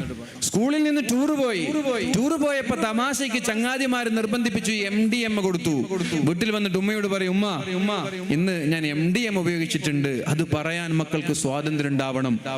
അതല്ലേ നല്ലത്? MDM ഉപയോഗിച്ച് പറയാത്ത കുട്ടിയാണോ നല്ലത്? MDM ഉപയോഗിച്ച് ഉമ്മയോട് വന്ന് പറയുന്ന കുട്ടിയാണോ നല്ലത്? ഏത് കുട്ടിയാ? പ്രേമം ഉണ്ടായപ്പോ ഉമ്മയോട് പറയാതെ മറച്ചു വെക്കുന്ന കുട്ടിയാണോ നല്ലത്? പ്രേമം തോന്നി അത് ഉമ്മയോട് വന്ന് തുറന്നു പറയുന്ന കുട്ടിയാണോ നല്ലത്? അത് തുറന്നു പറയണമെങ്കിൽ നിങ്ങളും അവരും തമ്മിൽ ഒരു അറ്റാച്ച്മെന്റ് ഉണ്ടാവണം. അവര് പറയുമ്പോ നിങ്ങൾ അവരെ ഉൾക്കൊള്ളണം. എന്നോടൊരാള് ഹായ് പറഞ്ഞു, എന്നൊരാളൊരു പ്രപ്പോസ് ചെയ്തു, എന്നൊരാൾ ഐ ലവ് യു പറഞ്ഞു, ഒരു റോസാ പുഷ്പം തന്നു. അതൊക്കെ പണ്ടത്തെ കാലത്തായിരിക്കും. അല്ലെങ്കിൽ എന്നെ ഒരാൾ പ്രപ്പോസ് ചെയ്തു എന്നൊക്കെ പറയുമ്പോ, നിന്റെ കളി അങ്ങനല്ലേ, നീ പോകുമ്പോ തന്നെ എനിക്കറിയാം എന്നൊക്കെ പറഞ്ഞ് ചീത്ത പറഞ്ഞാൽ അടുത്ത തവണ ഈ കുട്ടി വന്ന് വീട്ടിൽ പറയില്ല. കുട്ടിക്ക് പിന്നെ ഉമ്മയോട് എന്തും പറയാൻ മടിയുണ്ടാകും. അത് പറയുമ്പോ നിന്നെ കാണാൻ ഭംഗിയുള്ളത് കൊണ്ടായിരിക്കും, അല്ലെങ്കിൽ ആരാണ് കണ്ടത് എന്ന കുട്ടിയോട് ആകാംക്ഷയോടെ ചോദിക്കണം. നമ്മൾക്കൊരു കേൾക്കാൻ രസമുള്ളത് പോലെ അവരുടെ ആരാ തന്നത്, ആരാ കണ്ടത്, എന്താ പറഞ്ഞത് എന്നൊക്കെ പറഞ്ഞ് മാഷാല്ലാ എന്നൊക്കെ പറഞ്ഞ് കുട്ടിയെ അഭിനന്ദിക്കുക. എന്നിട്ട് പിന്നെ നമ്മള് ഓരോ കാര്യങ്ങൾ, ഇപ്പോ അതിന്റെ ദൂഷ്യവശങ്ങള്, അതിന്റെ പിന്നെ കോൺസിക്വൻസ്, അതിന്റെ അനന്തരഫലങ്ങള്, അതുകൊണ്ടുള്ള ബുദ്ധിമുട്ടുകള് നമ്മൾ അവരെ പറഞ്ഞ് മനസ്സിലാക്കി കൊടുക്കുക. ഇനി നമ്മള് കുട്ടിയുടെ നീക്കുപോക്കുകൾ അവരറിയാതെ പരിശോധിക്കുക. എന്നാൽ എന്ന സ്ഥലത്ത് ഇനി കുട്ടിയോട് പറയാ, ഇനി ഉണ്ടായാൽ ഇനി എന്നോട് പറയണട്ടോ, ഒരു മടിയും വേണ്ടേ, എന്തുണ്ടെങ്കിലും മോൾ എന്നോട് പറഞ്ഞോളൂ. നമുക്ക് എല്ലാ ഇപ്പൊ MDM മോൻ ഉപയോഗിച്ചു, അങ്ങനെ വന്ന് പറയുമ്പോ എന്തോ ഒരു മഹാപാപം ചെയ്തതുപോലെ, വൻദോഷം ചെയ്തതുപോലെ നിങ്ങൾ പെരുമാറിയാലോ അടുത്ത തവണ പറയില്ല. നേരെ മറിച്ച് അങ്ങനെ വന്നപ്പോ എങ്ങനെ ഉണ്ടായിരുന്നു, എന്താ ഇതിന്റെ ബാപ്പാട് പറഞ്ഞത് അല്ലെങ്കിൽ ഉമ്മാട് പറഞ്ഞ, അത് ഉപയോഗിച്ചാലുള്ള കിക്ക് എങ്ങനെയാണ് ഇതിന്റെ ഹാങ് ഓവർ എന്നൊക്കെ കൃത്യമായിട്ട് ചോദിച്ചതിന് ശേഷം മനസ്സിലാക്കിയതിന് ശേഷം അവനോട് വേണ്ട രീതിയിൽ നമ്മൾ പറഞ്ഞു കൊടുക്കുക. ഇനി മോൻ ഉപയോഗിക്കരുത് കേട്ടോ, ഇനി ഇത്തരം സാഹചര്യങ്ങൾ ഉണ്ടായാൽ മോൻ ഉമ്മാടെ വന്ന് പറയണം കേട്ടോ, ടൂർ പോയാലും അതിങ്ങനെയാണ്, ഇതിന്റെ കോൺസിക്വൻസ് ഇങ്ങനെയാണെന്നൊക്കെ പറയാം. ഉദാഹരണം, എന്റെ കുട്ടി ഉറങ്ങുന്ന സമയത്ത് എപ്പോഴും വായിൽ വിരലിടും. ഏകദേശം 2-3 വയസ്സ് വരെ, പ്രസവിച്ചത് മുതൽ തുടങ്ങിയതാ, 2-3 വയസ്സ് വരെ കുട്ടി എന്തായി വായിൽ വിരലിടുന്ന ഒരു സ്വഭാവം ഉണ്ടായിരുന്നു. നമ്മൾ പല ഐഡിയാസ് നോക്കി, ഞാൻ യൂട്യൂബിലൊക്കെ നോക്കിയിട്ട് എന്തെങ്കിലും ഐഡിയ ഉണ്ടോ എന്നൊക്കെ പലപ്പോഴും പരിശോധിക്കും. പല ഐഡിയ, നമ്മളൊരു നല്ല കയ്പുള്ള ഒരു സാധനം ഉണ്ട്, അതൊക്കെ കയ്യിൽ വരച്ച് നോക്കി, നടക്കുന്നില്ല. കയ്യിൽ ഗ്ലൗസ് ഇട്ട് നോക്കി, ഗ്ലൗസോട് കൂടി ചിലപ്പോൾ ഗ്ലൗസ് ഒക്കെ വലിച്ചെറിയും. പിന്നെ കയ്യിൽ ബാൻഡേജ് ഇട്ട് നോക്കി, ബാൻഡേജ് ഇടൂലേ, അങ്ങനെ പല അവസാനം തുണി കൊണ്ടൊക്കെ മൂടി നോക്കി, ഒക്കെ ഉൾട്ടി വലിച്ചെറിയും. അവസാനം ഈ 2 വയസ്സുള്ള കുട്ടിയോടൊന്നും പറയാൻ കഴിയില്ലല്ലോ. കുട്ടിക്ക് ഒരു 4-3 ഒരു പറഞ്ഞാൽ മനസ്സിലാക്കുന്ന ഒരു പ്രായമായപ്പോ ഞാൻ ചെയ്തൊരു ഐഡിയ ഉണ്ട്. ഞാൻ വേഗം യൂട്യൂബിൽ പോയിട്ട് നല്ലൊരു പല്ല് വികൃതമായിട്ടുള്ള, പല്ലൊക്കെ പൊന്തി നിൽക്കുന്ന ഒരു പെണ്ണിന്റെ ഫോട്ടോ എടുത്തു. പല്ലൊക്കെ വികൃത കാണുമ്പോൾ തന്നെ ആളുകൾക്ക് പേടി തോന്നുന്ന ഒരു പല്ല് തെറിച്ചിക്കുന്ന ഒരു പെണ്ണിന്റെ ഫോട്ടോ എടുത്തിട്ട് മോളോട് പറഞ്ഞു, ഈ മോള് പല്ല് വായിലിട്ടാല് ഉറങ്ങുമ്പോ ഇങ്ങനെയാവും, ഈ പെണ്ണുങ്ങള് ഈ അതിന് താത്ത ഇങ്ങനെ ആയത് ഉറങ്ങുമ്പോ വായിൽ വരലിട്ടിട്ട് ഇങ്ങനെ ആയതാണ് എന്ന് പറഞ്ഞ് പേടിപ്പിച്ചു. അതിനുശേഷം കുട്ടി വായിൽ വരലിട്ടിട്ടില്ല. ഇപ്പൊ വായിൽ വരലിടാറില്ല. എന്തൊക്കെ ഐഡിയാസ് നോക്കി നമ്മള്. അപ്പൊ നമ്മൾ സാഹചര്യത്തിനനുസരിച്ച് മെത്തേഡുകൾ മാറ്റിപ്പിടിച്ചോണ്ടേയിരിക്കണം. ഇപ്പൊ ലൈസ് നിരന്തരം, ഇപ്പൊ ഉദാഹരണം, സ്കൂളിൽ നിന്ന് പിന്നെ ഒരു സ്കൂളിൽ മെയ്ഡ് ഉണ്ടാവും. മെയ്ഡിനോട് കയ്യിലിടുന്ന ഒരു ലിപ്സ്റ്റിക് എന്താ പറയാ, ക്യൂടെക്സ്, നഖത്തിലിടുന്ന ഒരു ക്യൂടെക്സ് ഉണ്ട്. ആ ക്യൂടെക്സ് കുട്ടിക്കൊക്കെ എല്ലാത്തിലും ഒരു എന്തുണ്ടാവും, ഒരു എക്സൈറ്റ്മെന്റ് ഉണ്ടാവും. മെയ്ഡ് ഇങ്ങനെ ക്യൂടെക്സ് ഇട്ട് എപ്പോഴും വിരൽ ചോന്ന് കാണുമ്പോൾ എന്റെ മോൾക്ക് ഒരു താല്പര്യം, അതെന്തെന്ന് അറിയാൻ. അപ്പൊ മെയ്ഡിനോട് പറഞ്ഞു, എനിക്കതൊന്ന് തരണം എന്ന് പറഞ്ഞു. അതിന് എനിക്ക് വേണമെന്ന് പറഞ്ഞു. മെയ്ഡ് ഏതായാലും ഒരു LKG പഠിക്കുന്ന കുട്ടിയല്ലേ, അങ്ങനെ എന്ത് ചെയ്തു, അത് വാങ്ങിച്ചു കൊടുത്തതിന് ശേഷം വീട്ടിൽ പോയിട്ട് വീഡിയോ കോൾ ചെയ്തു. ഞാൻ പുറത്തുണ്ടായത്, വീഡിയോ കോൾ ചെയ്തു. എനിക്കിങ്ങനെ ഇത് കിട്ടി, എന്നാലും ഇന്ന് മെയ്ഡാണ് തന്നത്. എനിക്ക് മനസ്സിൽ ഭയങ്കര ദേഷ്യമുണ്ട്, മെയ്ഡ് എന്തിനാ കൊടുത്തെന്നൊക്കെ. എന്നാലും കുട്ടി ഇത് പറയുമ്പോ ഞാൻ പറഞ്ഞു, ആരാ തന്ന, ഏത് മെയ്ഡാണ്, മാഷാ അല്ലാഹ് എന്നൊക്കെ പറഞ്ഞു, ഒക്കെ ചെയ്തു. എന്നിട്ട് ഫോൺ എന്ത് ചെയ്തു, കട്ട് ചെയ്തു. എന്നിട്ട് കുറച്ചുകൊണ്ട് വൈഫ് വിളിച്ച് പറഞ്ഞു, പിന്നെ ഇത് കൈക്ക് ഉപയോഗിക്കട്ടെ, വിരലിൽ ഉപയോഗിക്കട്ടെ എന്ന് വെച്ചിട്ട് കരയുന്നുണ്ട്. ഞാൻ എന്ത് പറഞ്ഞാലും കേൾക്കുന്നില്ല, എന്താ ചെയ്യേണ്ടത്? ഈ ക്യൂടെക്സ് ഇതിപ്പോ തമാശക്കാണെങ്കിൽ ഇടാൻ പറഞ്ഞ് നമ്മൾ ശീലിച്ചാല് അവർ വലുതാകുമ്പോൾ അത് ഉപയോഗിച്ചു തുടങ്ങും.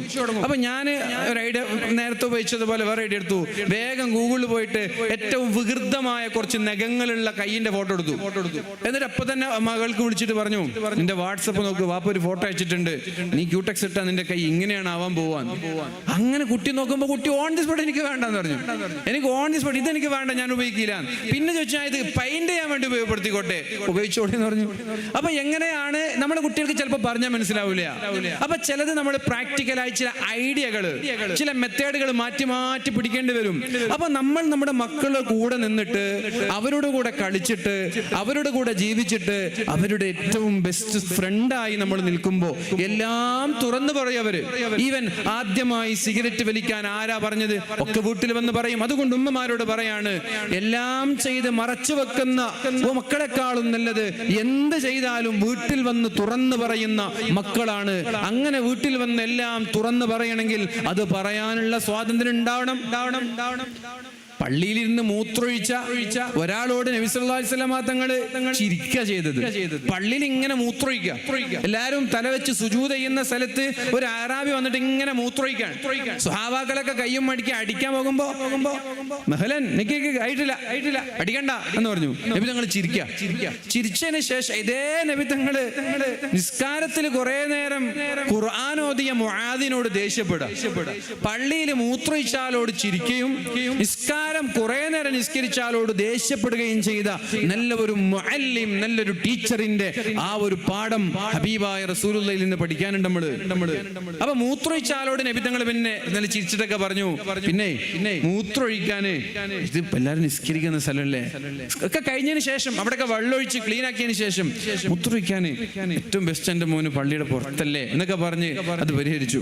എന്നാൽ ഇതേ സമയം മഹാനായ മുആദ് റളിയല്ലാഹു അൻഹു നിസ്കാരത്തിന് നേതൃത്വം നൽകി. നിസ്കാരത്തിന് നേതൃത്വം നൽകിയപ്പോൾ നിസ്കാരം നീണ്ടു, മഅ്മൂമിങ്ങൾക്ക് ബുദ്ധിമുട്ടായി. അപ്പൊ റസൂലുള്ളാഹിക്കാരോ പരാതി പറഞ്ഞു. നബി തങ്ങൾ മുആദ് റളിയല്ലാഹുവിനോട് ചോദിച്ച ചോദ്യമുണ്ട്, അന്ത ഫത്താൻ മുആദ്, അന്ത ഫത്താൻ, നീ ഒരു ഫിത്നക്കാരനാണോ മുആദ് എന്ന് ചോദിച്ചു. നീ ഒരു ഫിത്നക്കാരനാണോ? എന്താ തെറ്റൊന്നുമില്ല, നിസ്കാരം നീട്ടിയതാണ്. അപ്പോ എന്താണ് ഇവിടെ നബി തങ്ങൾ പഠിപ്പിക്കുന്നത്? എന്താ നബി തങ്ങൾ? നല്ലതാണ് മുആദ് തങ്ങൾ ചെയ്തത്, നീണ്ട സൂറത്ത് ഓതിയുള്ള നിസ്കാരാണ്. അതുകൊണ്ട് എന്താ കുഴപ്പമെന്ന് വെച്ചാൽ, കുഴപ്പമുണ്ട് മറ്റുള്ള ആളുകൾക്ക് അത് മടുപ്പ് തോന്നുകയാണെങ്കിൽ, മറ്റുള്ള ആളുകൾക്ക് അത് വെറുപ്പ് തോന്നുകയാണെങ്കിൽ. ഇപ്പൊ എന്റെ പ്രസംഗം എനിക്ക് അനുവദിച്ച സമയത്തിൽ നിന്ന് 1 മിനിറ്റ് ഞാൻ കൂടുതൽ സംസാരിക്കുന്നത് നിങ്ങൾക്ക് ബുദ്ധിമുട്ടായില്ലെങ്കിലും സംഘാടകർക്ക് ബുദ്ധിമുട്ടാവും. ചിലപ്പോൾ നിങ്ങൾക്ക് എന്തായാലും ഇപ്പം തന്നെ ബുദ്ധിമുട്ടായിട്ടുണ്ടാവും. വർഷം സമയം കഴിഞ്ഞാൽ കഴിയുന്നത് വരെ നിങ്ങൾക്ക് ബുദ്ധിമുട്ടായാലും എനിക്ക് കുഴപ്പമില്ല. സമയം കഴിയുന്നത് വരെ, കഴിഞ്ഞതിന് ശേഷം നിങ്ങൾക്ക് ബുദ്ധിമുട്ടാകുന്നത് അത് എന്റെയും കൂടി ബുദ്ധിമുട്ടാണ്. അപ്പൊ അതുകൊണ്ട് പ്രവാചകന്റെ ഒരു മെത്തേഡ് ഉണ്ട് മക്കളെ വളർത്തുന്നതില്, പഠിപ്പിക്കുന്നതില്, വിദ്യാർത്ഥികളോട് പെരുമാറുന്നതിലൊക്കെ നബിത്തങ്ങളുടെ ഒരു മെത്തേഡ് ഉണ്ട്. ആ മെത്തേഡാണ് നമ്മളൊക്കെ മാതൃകയാക്കേണ്ടത്. അതാണ് പറഞ്ഞത്, നിങ്ങൾക്ക് അല്ലാഹുവിന്റെ റസൂലിൽ ഒരുപാട് പഠിക്കാനുണ്ട്, ഒരുപാട് മാതൃകകളുണ്ട്. നല്ലൊരു ടീച്ചർ ആവണോ? ഹബീബായ നബിത്തങ്ങളെ പഠിക്കണം. നല്ലൊരു പിതാവാകണോ? ഹബീബായ നബിത്തങ്ങളെ പഠിക്കണം. നല്ലൊരു ഭർത്താവാകണോ? ഹബീബായ നബിത്തങ്ങളെ പഠിക്കണം. അങ്ങനെ എന്താവണമെങ്കിലും നബിത്തങ്ങളെ പഠിക്കണം. നബിത്തങ്ങൾ നല്ലൊരു റോൾ മോഡലാണ്. അപ്പൊ ഹബീബായ നബിത്തങ്ങൾ കാണിച്ചൊരു വഴിയുണ്ട്. ആളുകൾക്ക് ബുദ്ധിമുട്ടാകുന്ന ഏത് വിഷയങ്ങളെയും നബിത്തങ്ങൾ വളരെ സൂക്ഷ്മമായി എതിർക്കുകയാ ചെയ്തത്. പല്ല് തേക്കാതെ പള്ളിയിലേക്ക് വരരുത്. പള്ളി പൊതുജനങ്ങളുള്ള സ്ഥലമാണ്. വെള്ളുള്ളി, വെളുത്തുള്ളിയും നീരുള്ളിയൊക്കെ നമ്മളെ സവാളൊക്കെ കഴിച്ചിട്ട് ഒരു കാരണവശാലും പള്ളിയിലേക്ക് വരരുത്. എന്തേ? പള്ളിയിൽ വേറെ ആളുകളുണ്ട്. നിങ്ങളുടെ വായയുടെ വാസന സഹിക്കാനല്ല അവർ പള്ളിക്ക് വരുന്നത്, നിസ്കരിക്കാനാണ് വരുന്നത്. സിഗരറ്റ് വലിച്ച് പല്ല് തേക്കാതെ പള്ളിക്ക് പോകരുത്. സവാള മാത്രമല്ല, സിഗരറ്റിന്റെ സ്മെല്ലും പ്രശ്നം തന്നെയാണ്. സിഗരറ്റിന്റെ സ്മെല്ല് പ്രശ്നം തന്നെയാണ്. സിഗരറ്റ് വലിച്ചിട്ട് പല്ല് തേക്കാതെ ഭാര്യയുടെ അടുത്ത് പോകരുത്, ഭാര്യയുടെ റൂമിൽ മുറിയിൽ പോകരുത്. അതൊക്കെ നമ്മൾ കാണിക്കേണ്ട ഒരു മാനേഴ്സാണ്. ഭാര്യയോട് കാണിക്കേണ്ട ഒരു റെസ്പെക്റ്റ് ആണ്. സിഗരറ്റ് വലിച്ച് അതേ ഒരു ദുർഗന്ധമായിട്ട്, വലിയ ദുർഗന്ധമാണ് സിഗരറ്റ്, അല്ലാന്ന് പറയാൻ കഴിയില്ല. സിഗരറ്റ് വലിച്ചവന്റെ വായിൽ നിന്ന് ദുർഗന്ധം വരും, അതിന്റെ പുക മണക്കും. അത് നിങ്ങൾക്ക് മണക്കൂലെങ്കിലും ഇപ്പുറത്തുള്ള ആൾക്ക് മണക്കുന്നുണ്ട്, പാസീവ് സ്മോക്കേഴ്സിന് മണക്കുന്നുണ്ട്. അപ്പൊ അതുകൊണ്ട് ആളുകളോട് ഡീൽ ചെയ്യേണ്ട രീതി വളരെ വ്യക്തമായി പ്രവാചകൻ പഠിപ്പിച്ചു സല്ലല്ലാഹു അലൈഹി വസല്ലം. നിങ്ങൾ ആളുകൾക്ക് വെറുപ്പിക്കുന്ന ഒരു പണി എടുക്കരുത്. പള്ളിക്ക് വരണ്ട, വീട്ടിൽ നിസ്കരിച്ചോ. വെളുത്തുള്ളി സവാളയും സാലഡൊക്കെ തിന്ന് വായിൽ ദുർഗന്ധം ഉണ്ടെങ്കിൽ പല്ല് തേക്കാൻ വീട്ടിൽ ബ്രഷും പേസ്റ്റും ഇല്ലെങ്കിൽ നിങ്ങൾ ജമാഅത്തിന് പള്ളിക്ക് വരണ്ട, വീട്ടിൽ നിസ്കരിച്ചോ എന്ന് പഠിപ്പിച്ചു. അത്രത്തോളം സമൂഹത്തെ ബാധിക്കുന്ന വിഷയങ്ങളൊക്കെ നിങ്ങൾ സൂക്ഷ്മമായി കൈകാര്യം ചെയ്യണമെന്നാണ് ഹബീബായ പ്രവാചകൻ പഠിപ്പിച്ചത്. അപ്പൊ എന്റെ പ്രിയപ്പെട്ട രക്ഷിതാക്കളോടൊക്കെ പറയാൻ, നമ്മുടെ മക്കളുടെ മുമ്പിൽ നല്ലൊരു റോൾ മോഡലായി, നല്ലൊരു മാതാവായി, നല്ലൊരു സുഹൃത്തായി നമ്മൾ മാറണം. 14 വയസ്സ് മുതൽ 21 വയസ്സ് വരെയുള്ള കാലയളവിലാണ് നമ്മുടെ മക്കൾ എന്താവുന്നത്? ചങ്ങാതിമാരിലേക്ക് പോകുക. അങ്ങനെ 21 വയസ്സ് കഴിഞ്ഞാൽ അവർ പക്വതെത്തി. 21 വയസ്സിന് ശേഷം കുട്ടികൾ പക്വതെത്തി. അഥവാ ഒരു സ്കൂൾ കാലഘട്ടത്തിൽ മക്കൾ പിഴക്കുന്ന കാലഘട്ടം ഏതാണെന്നറിയോ? സ്കൂൾ കാലഘട്ടങ്ങളിൽ ഏറ്റവും കൂടുതൽ മക്കൾ പിഴക്കുന്ന കാലം, എന്റെ നിർത്താനുള്ള സമയമാകുമ്പോൾ പറയണേ. എനിക്ക് ഏൽപ്പിച്ച സമയം 4:15 അത് കഴിഞ്ഞു. ഇനി എന്താക്കണം എന്നുള്ളത് നിങ്ങൾ എഴുതിയിട്ടോ അല്ലാതെ അറിയിക്കുക. അപ്പൊ ഏത് സമയത്താണ് മക്കള് പിഴക്കുക? ഏറ്റവും കൂടുതൽ കുട്ടികള് വഴികേടിലേക്ക് പോകുന്ന ഒരു പ്രായം +1 +2 കാലയളവാണ്. അങ്ങനെ ആ സമയത്ത് നമ്മുടെ മക്കളെ നമ്മൾക്ക് നിയന്ത്രിക്കാൻ കഴിഞ്ഞാൽ ആ മക്കളെ 2 രീതിയിലേക്ക് റിക്രൂട്ട് ചെയ്യാം. നല്ല മക്കളെ നല്ല രീതിയിലേക്കും, ചീത്ത മക്കള് പിന്നെ അവർ അലവലാദികളായിട്ട് തന്നെ തുടരും. +1 +2 കാലയളവിൽ പഠിക്കണം എന്നുള്ളൊരു ബോധം നമ്മുടെ മക്കൾക്കുണ്ടാക്കാൻ, നമ്മുടെ മക്കളിൽ ഉണ്ടാക്കാൻ പാരന്റ്സിനും ടീച്ചേഴ്സിനും കഴിഞ്ഞാൽ ആ മക്കൾ പിന്നെ ഡിഗ്രിയിൽ കളിക്കല്ല, ഡിഗ്രിയിലൊക്കെ പഠനമായിരിക്കും അവരുടെ ശ്രദ്ധ. പഠനം, PG ഇങ്ങനെ അവർ മേലോട്ട് പോകും. ഈ +1 +2 കാലയളവിൽ ആകെ എൻജോയ് ചെയ്യാനും എന്റർടൈൻമെന്റിനും ആടാനും പാടാനും നൃത്തം ചെയ്യാനൊക്കെ പോകുന്ന ഒരു ലഹരിയൊക്കെ അടിമയായ ഒരു മക്കളാണെങ്കിൽ ആ മക്കൾ ഡിഗ്രിയിലെത്തിയാൽ അടിച്ചുപൊളിയും റാഗിങ്ങും മറ്റുള്ള കാര്യങ്ങളൊക്കെ ആയിട്ട് ഡിഗ്രിയോടുകൂടി അവരുടെ പഠനം അവസാനിക്കും. SSLCയിൽ 99.9% ആളുകൾ വിജയിക്കുന്നുണ്ട് സ്റ്റേറ്റ് സിലബസിൽ. 8ാം ക്ലാസ്സിൽ പഠിക്കുന്ന മക്കൾക്ക് 40%, 37% ആളുകൾക്ക് മര്യാദയ്ക്ക് ഹരിക്കാൻ അറിയുള്ളൂ എന്നാണ് പുതിയ പഠനം സ്റ്റേറ്റ് സിലബസിൽ. നമ്മൾ പറയില്ലേ A+ A+ എന്ന് പറഞ്ഞ് ഭയങ്കര അഭിമാനിക്കൂലേ? എന്റെ മോൻ എല്ലാറ്റിലും A+ എന്ന് പറയില്ലേ? 99.9% ആളുകൾ വിജയിക്കുന്ന കേരളത്തിൽ SSLC-യിൽ 8ാം ക്ലാസ്സിൽ ഒരു കുട്ടിയോട് 100-ൽ നിന്ന് 25 ഹരിക്കണം എന്ന് പറഞ്ഞാല് അതിൽ ഏകദേശം 70 കുട്ടികൾക്കും ഹരിക്കാൻ അറിയില്ല. ബേസിക് മാത്തമാറ്റിക്സിന്റെ കണക്കിന്റെ ഫൗണ്ടേഷൻ ആണ് ഹരിക്കാന്ന് പറയുന്നത്, അതറിയില്ല. 8ൽ പഠിക്കുന്ന കുട്ടികൾക്ക് 100-ൽ നിന്ന് 25 ഹരിക്കണം എന്ന് പറഞ്ഞാൽ 70% കുട്ടികൾക്കും ഹരിക്കാൻ അറിയില്ല. പിന്നെ 1-2% അങ്ങോട്ടും ഇങ്ങോട്ടും വേരിയേഷൻ ഉണ്ടാവും. ഞാനൊരു ടോട്ടൽ പറയും, 70% പബ്ലിക് സ്കൂളുകളിൽ, ഗവൺമെന്റ് സ്കൂളുകളിൽ പഠിക്കുന്ന മക്കൾക്ക് ഹരിക്കാൻ അറിയില്ല. ഈ മക്കളാണ് SSLC 99.9% പാസ്സാവുക. പ്രൈവറ്റ് സ്കൂളുകളുണ്ട്. ആ പ്രൈവറ്റ് സ്കൂളുകളിൽ 60% കുട്ടികൾക്കും 100-ൽ നിന്ന് 25 ഹരിക്കാൻ അറിയില്ല. അത് ഉദാഹരണം. 100ഉം 25 ഉദാഹരണമാണ്.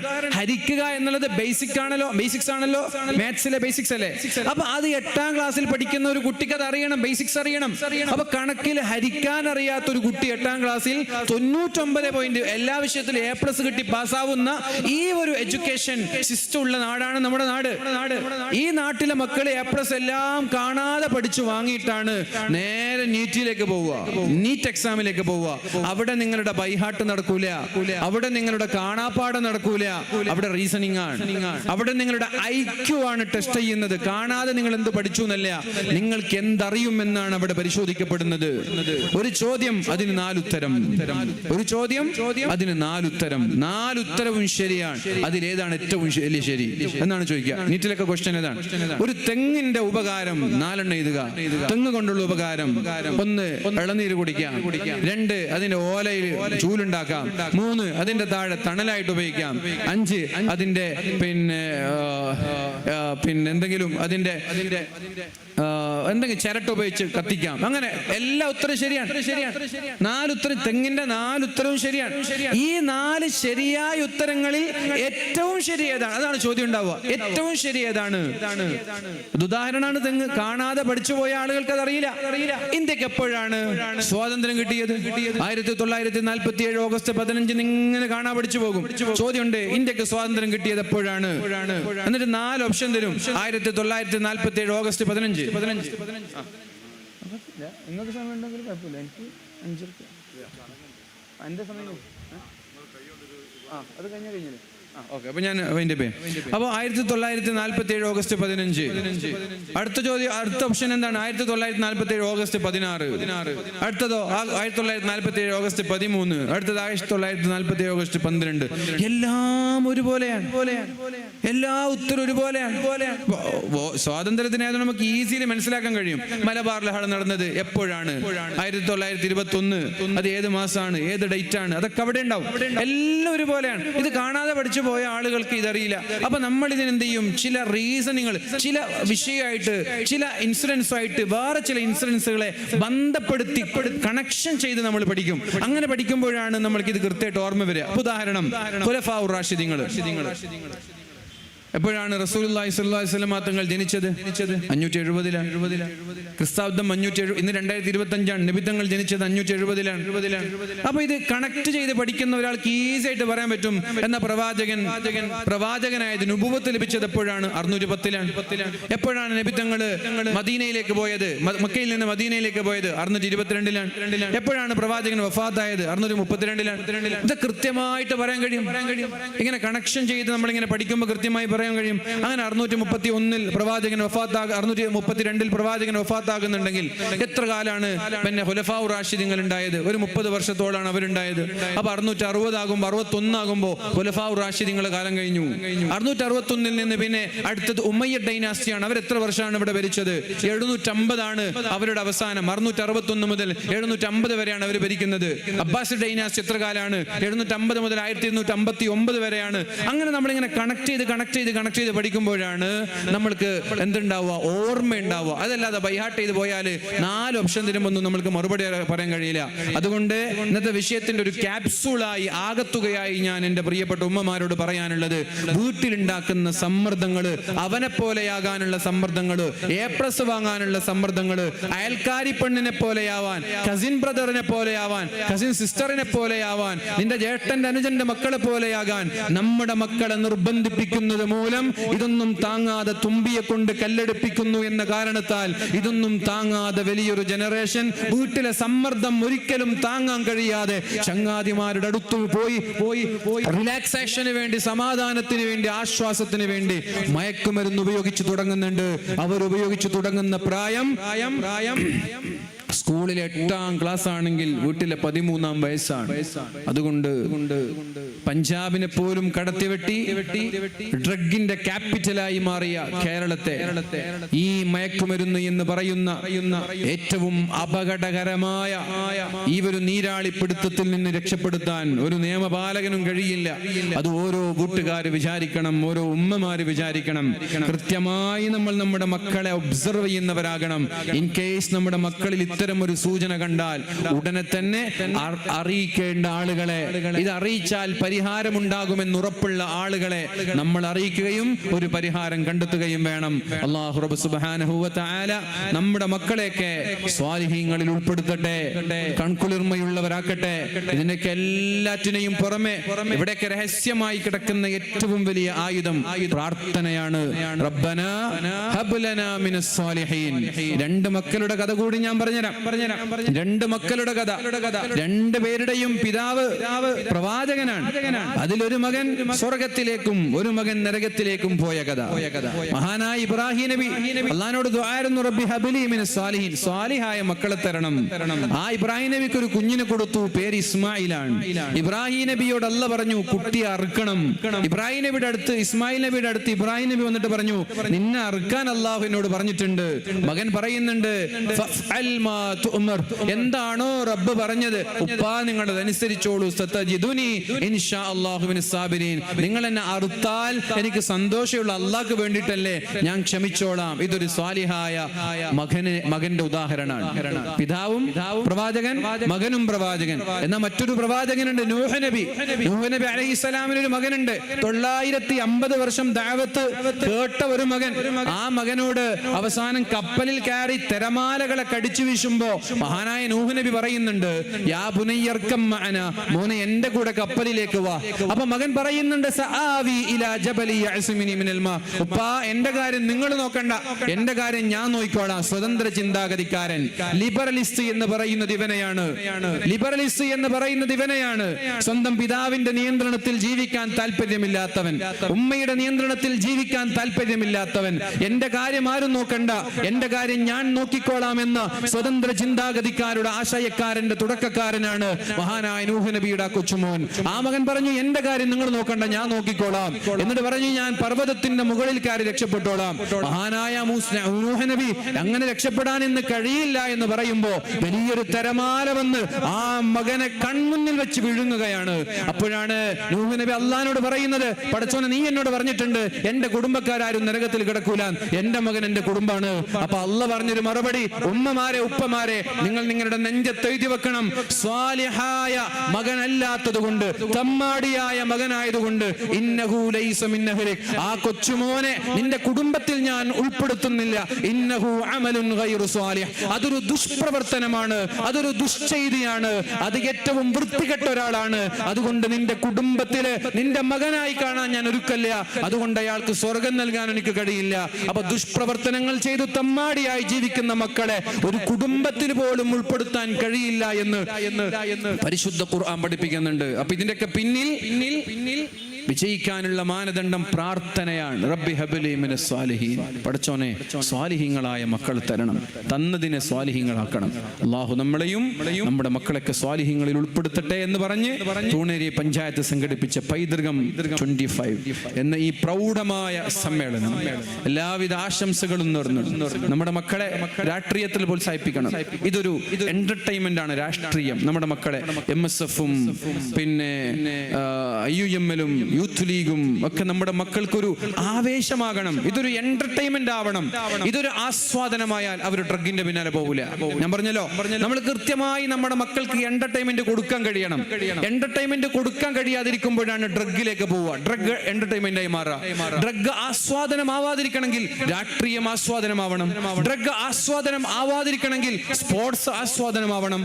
ഡ്രഗ് ആസ്വാദനമാവാതിരിക്കണമെങ്കിൽ അവർക്ക് അവരുടെ ബോഡി ബിൽഡിംഗ്, ഫിറ്റ്നസ്, ജിം എന്നുള്ള എന്നുള്ളത് അവർക്ക് ആസ്വാദനമാവണം, വായന അവർക്കൊരു എന്റർടൈൻമെന്റ് ആവണം. അങ്ങനെ നല്ല എന്റർടൈൻമെന്റുകൾ അവരെ പ്രോത്സാഹിപ്പിക്കുക.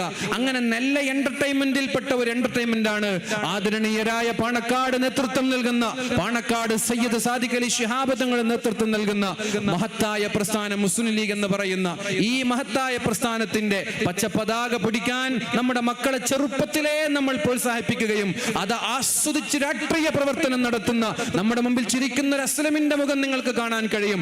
ഏത് സമയത്തും നെഞ്ചുറപ്പോടെ ഈ പ്രസ്ഥാനത്തിന്റെ കൂടെ നിൽക്കാൻ നമ്മുടെ മക്കളെ പ്രോത്സാഹിപ്പിച്ച് ഇതൊരു ആസ്വാദനമാക്കി അവരെടുത്താൽ ഒരിക്കലും അവർ ഡ്രഗിന്റെ പിന്നാലെ, മയക്കുമരുന്നിന്റെ പിന്നാലെ, ലഹരിയുടെ പിന്നാലെ പോകൂല എന്ന് മാത്രം അവസാനമായി നിങ്ങൾ ഉണർത്തിക്കൊണ്ട് ഞാൻ എന്റെ വാക്കുകൾ സംഹരിക്കുന്നു. അസ്സലാമു അലൈക്കും വറഹ്മത്തുള്ളാഹി വബറകാതുഹു.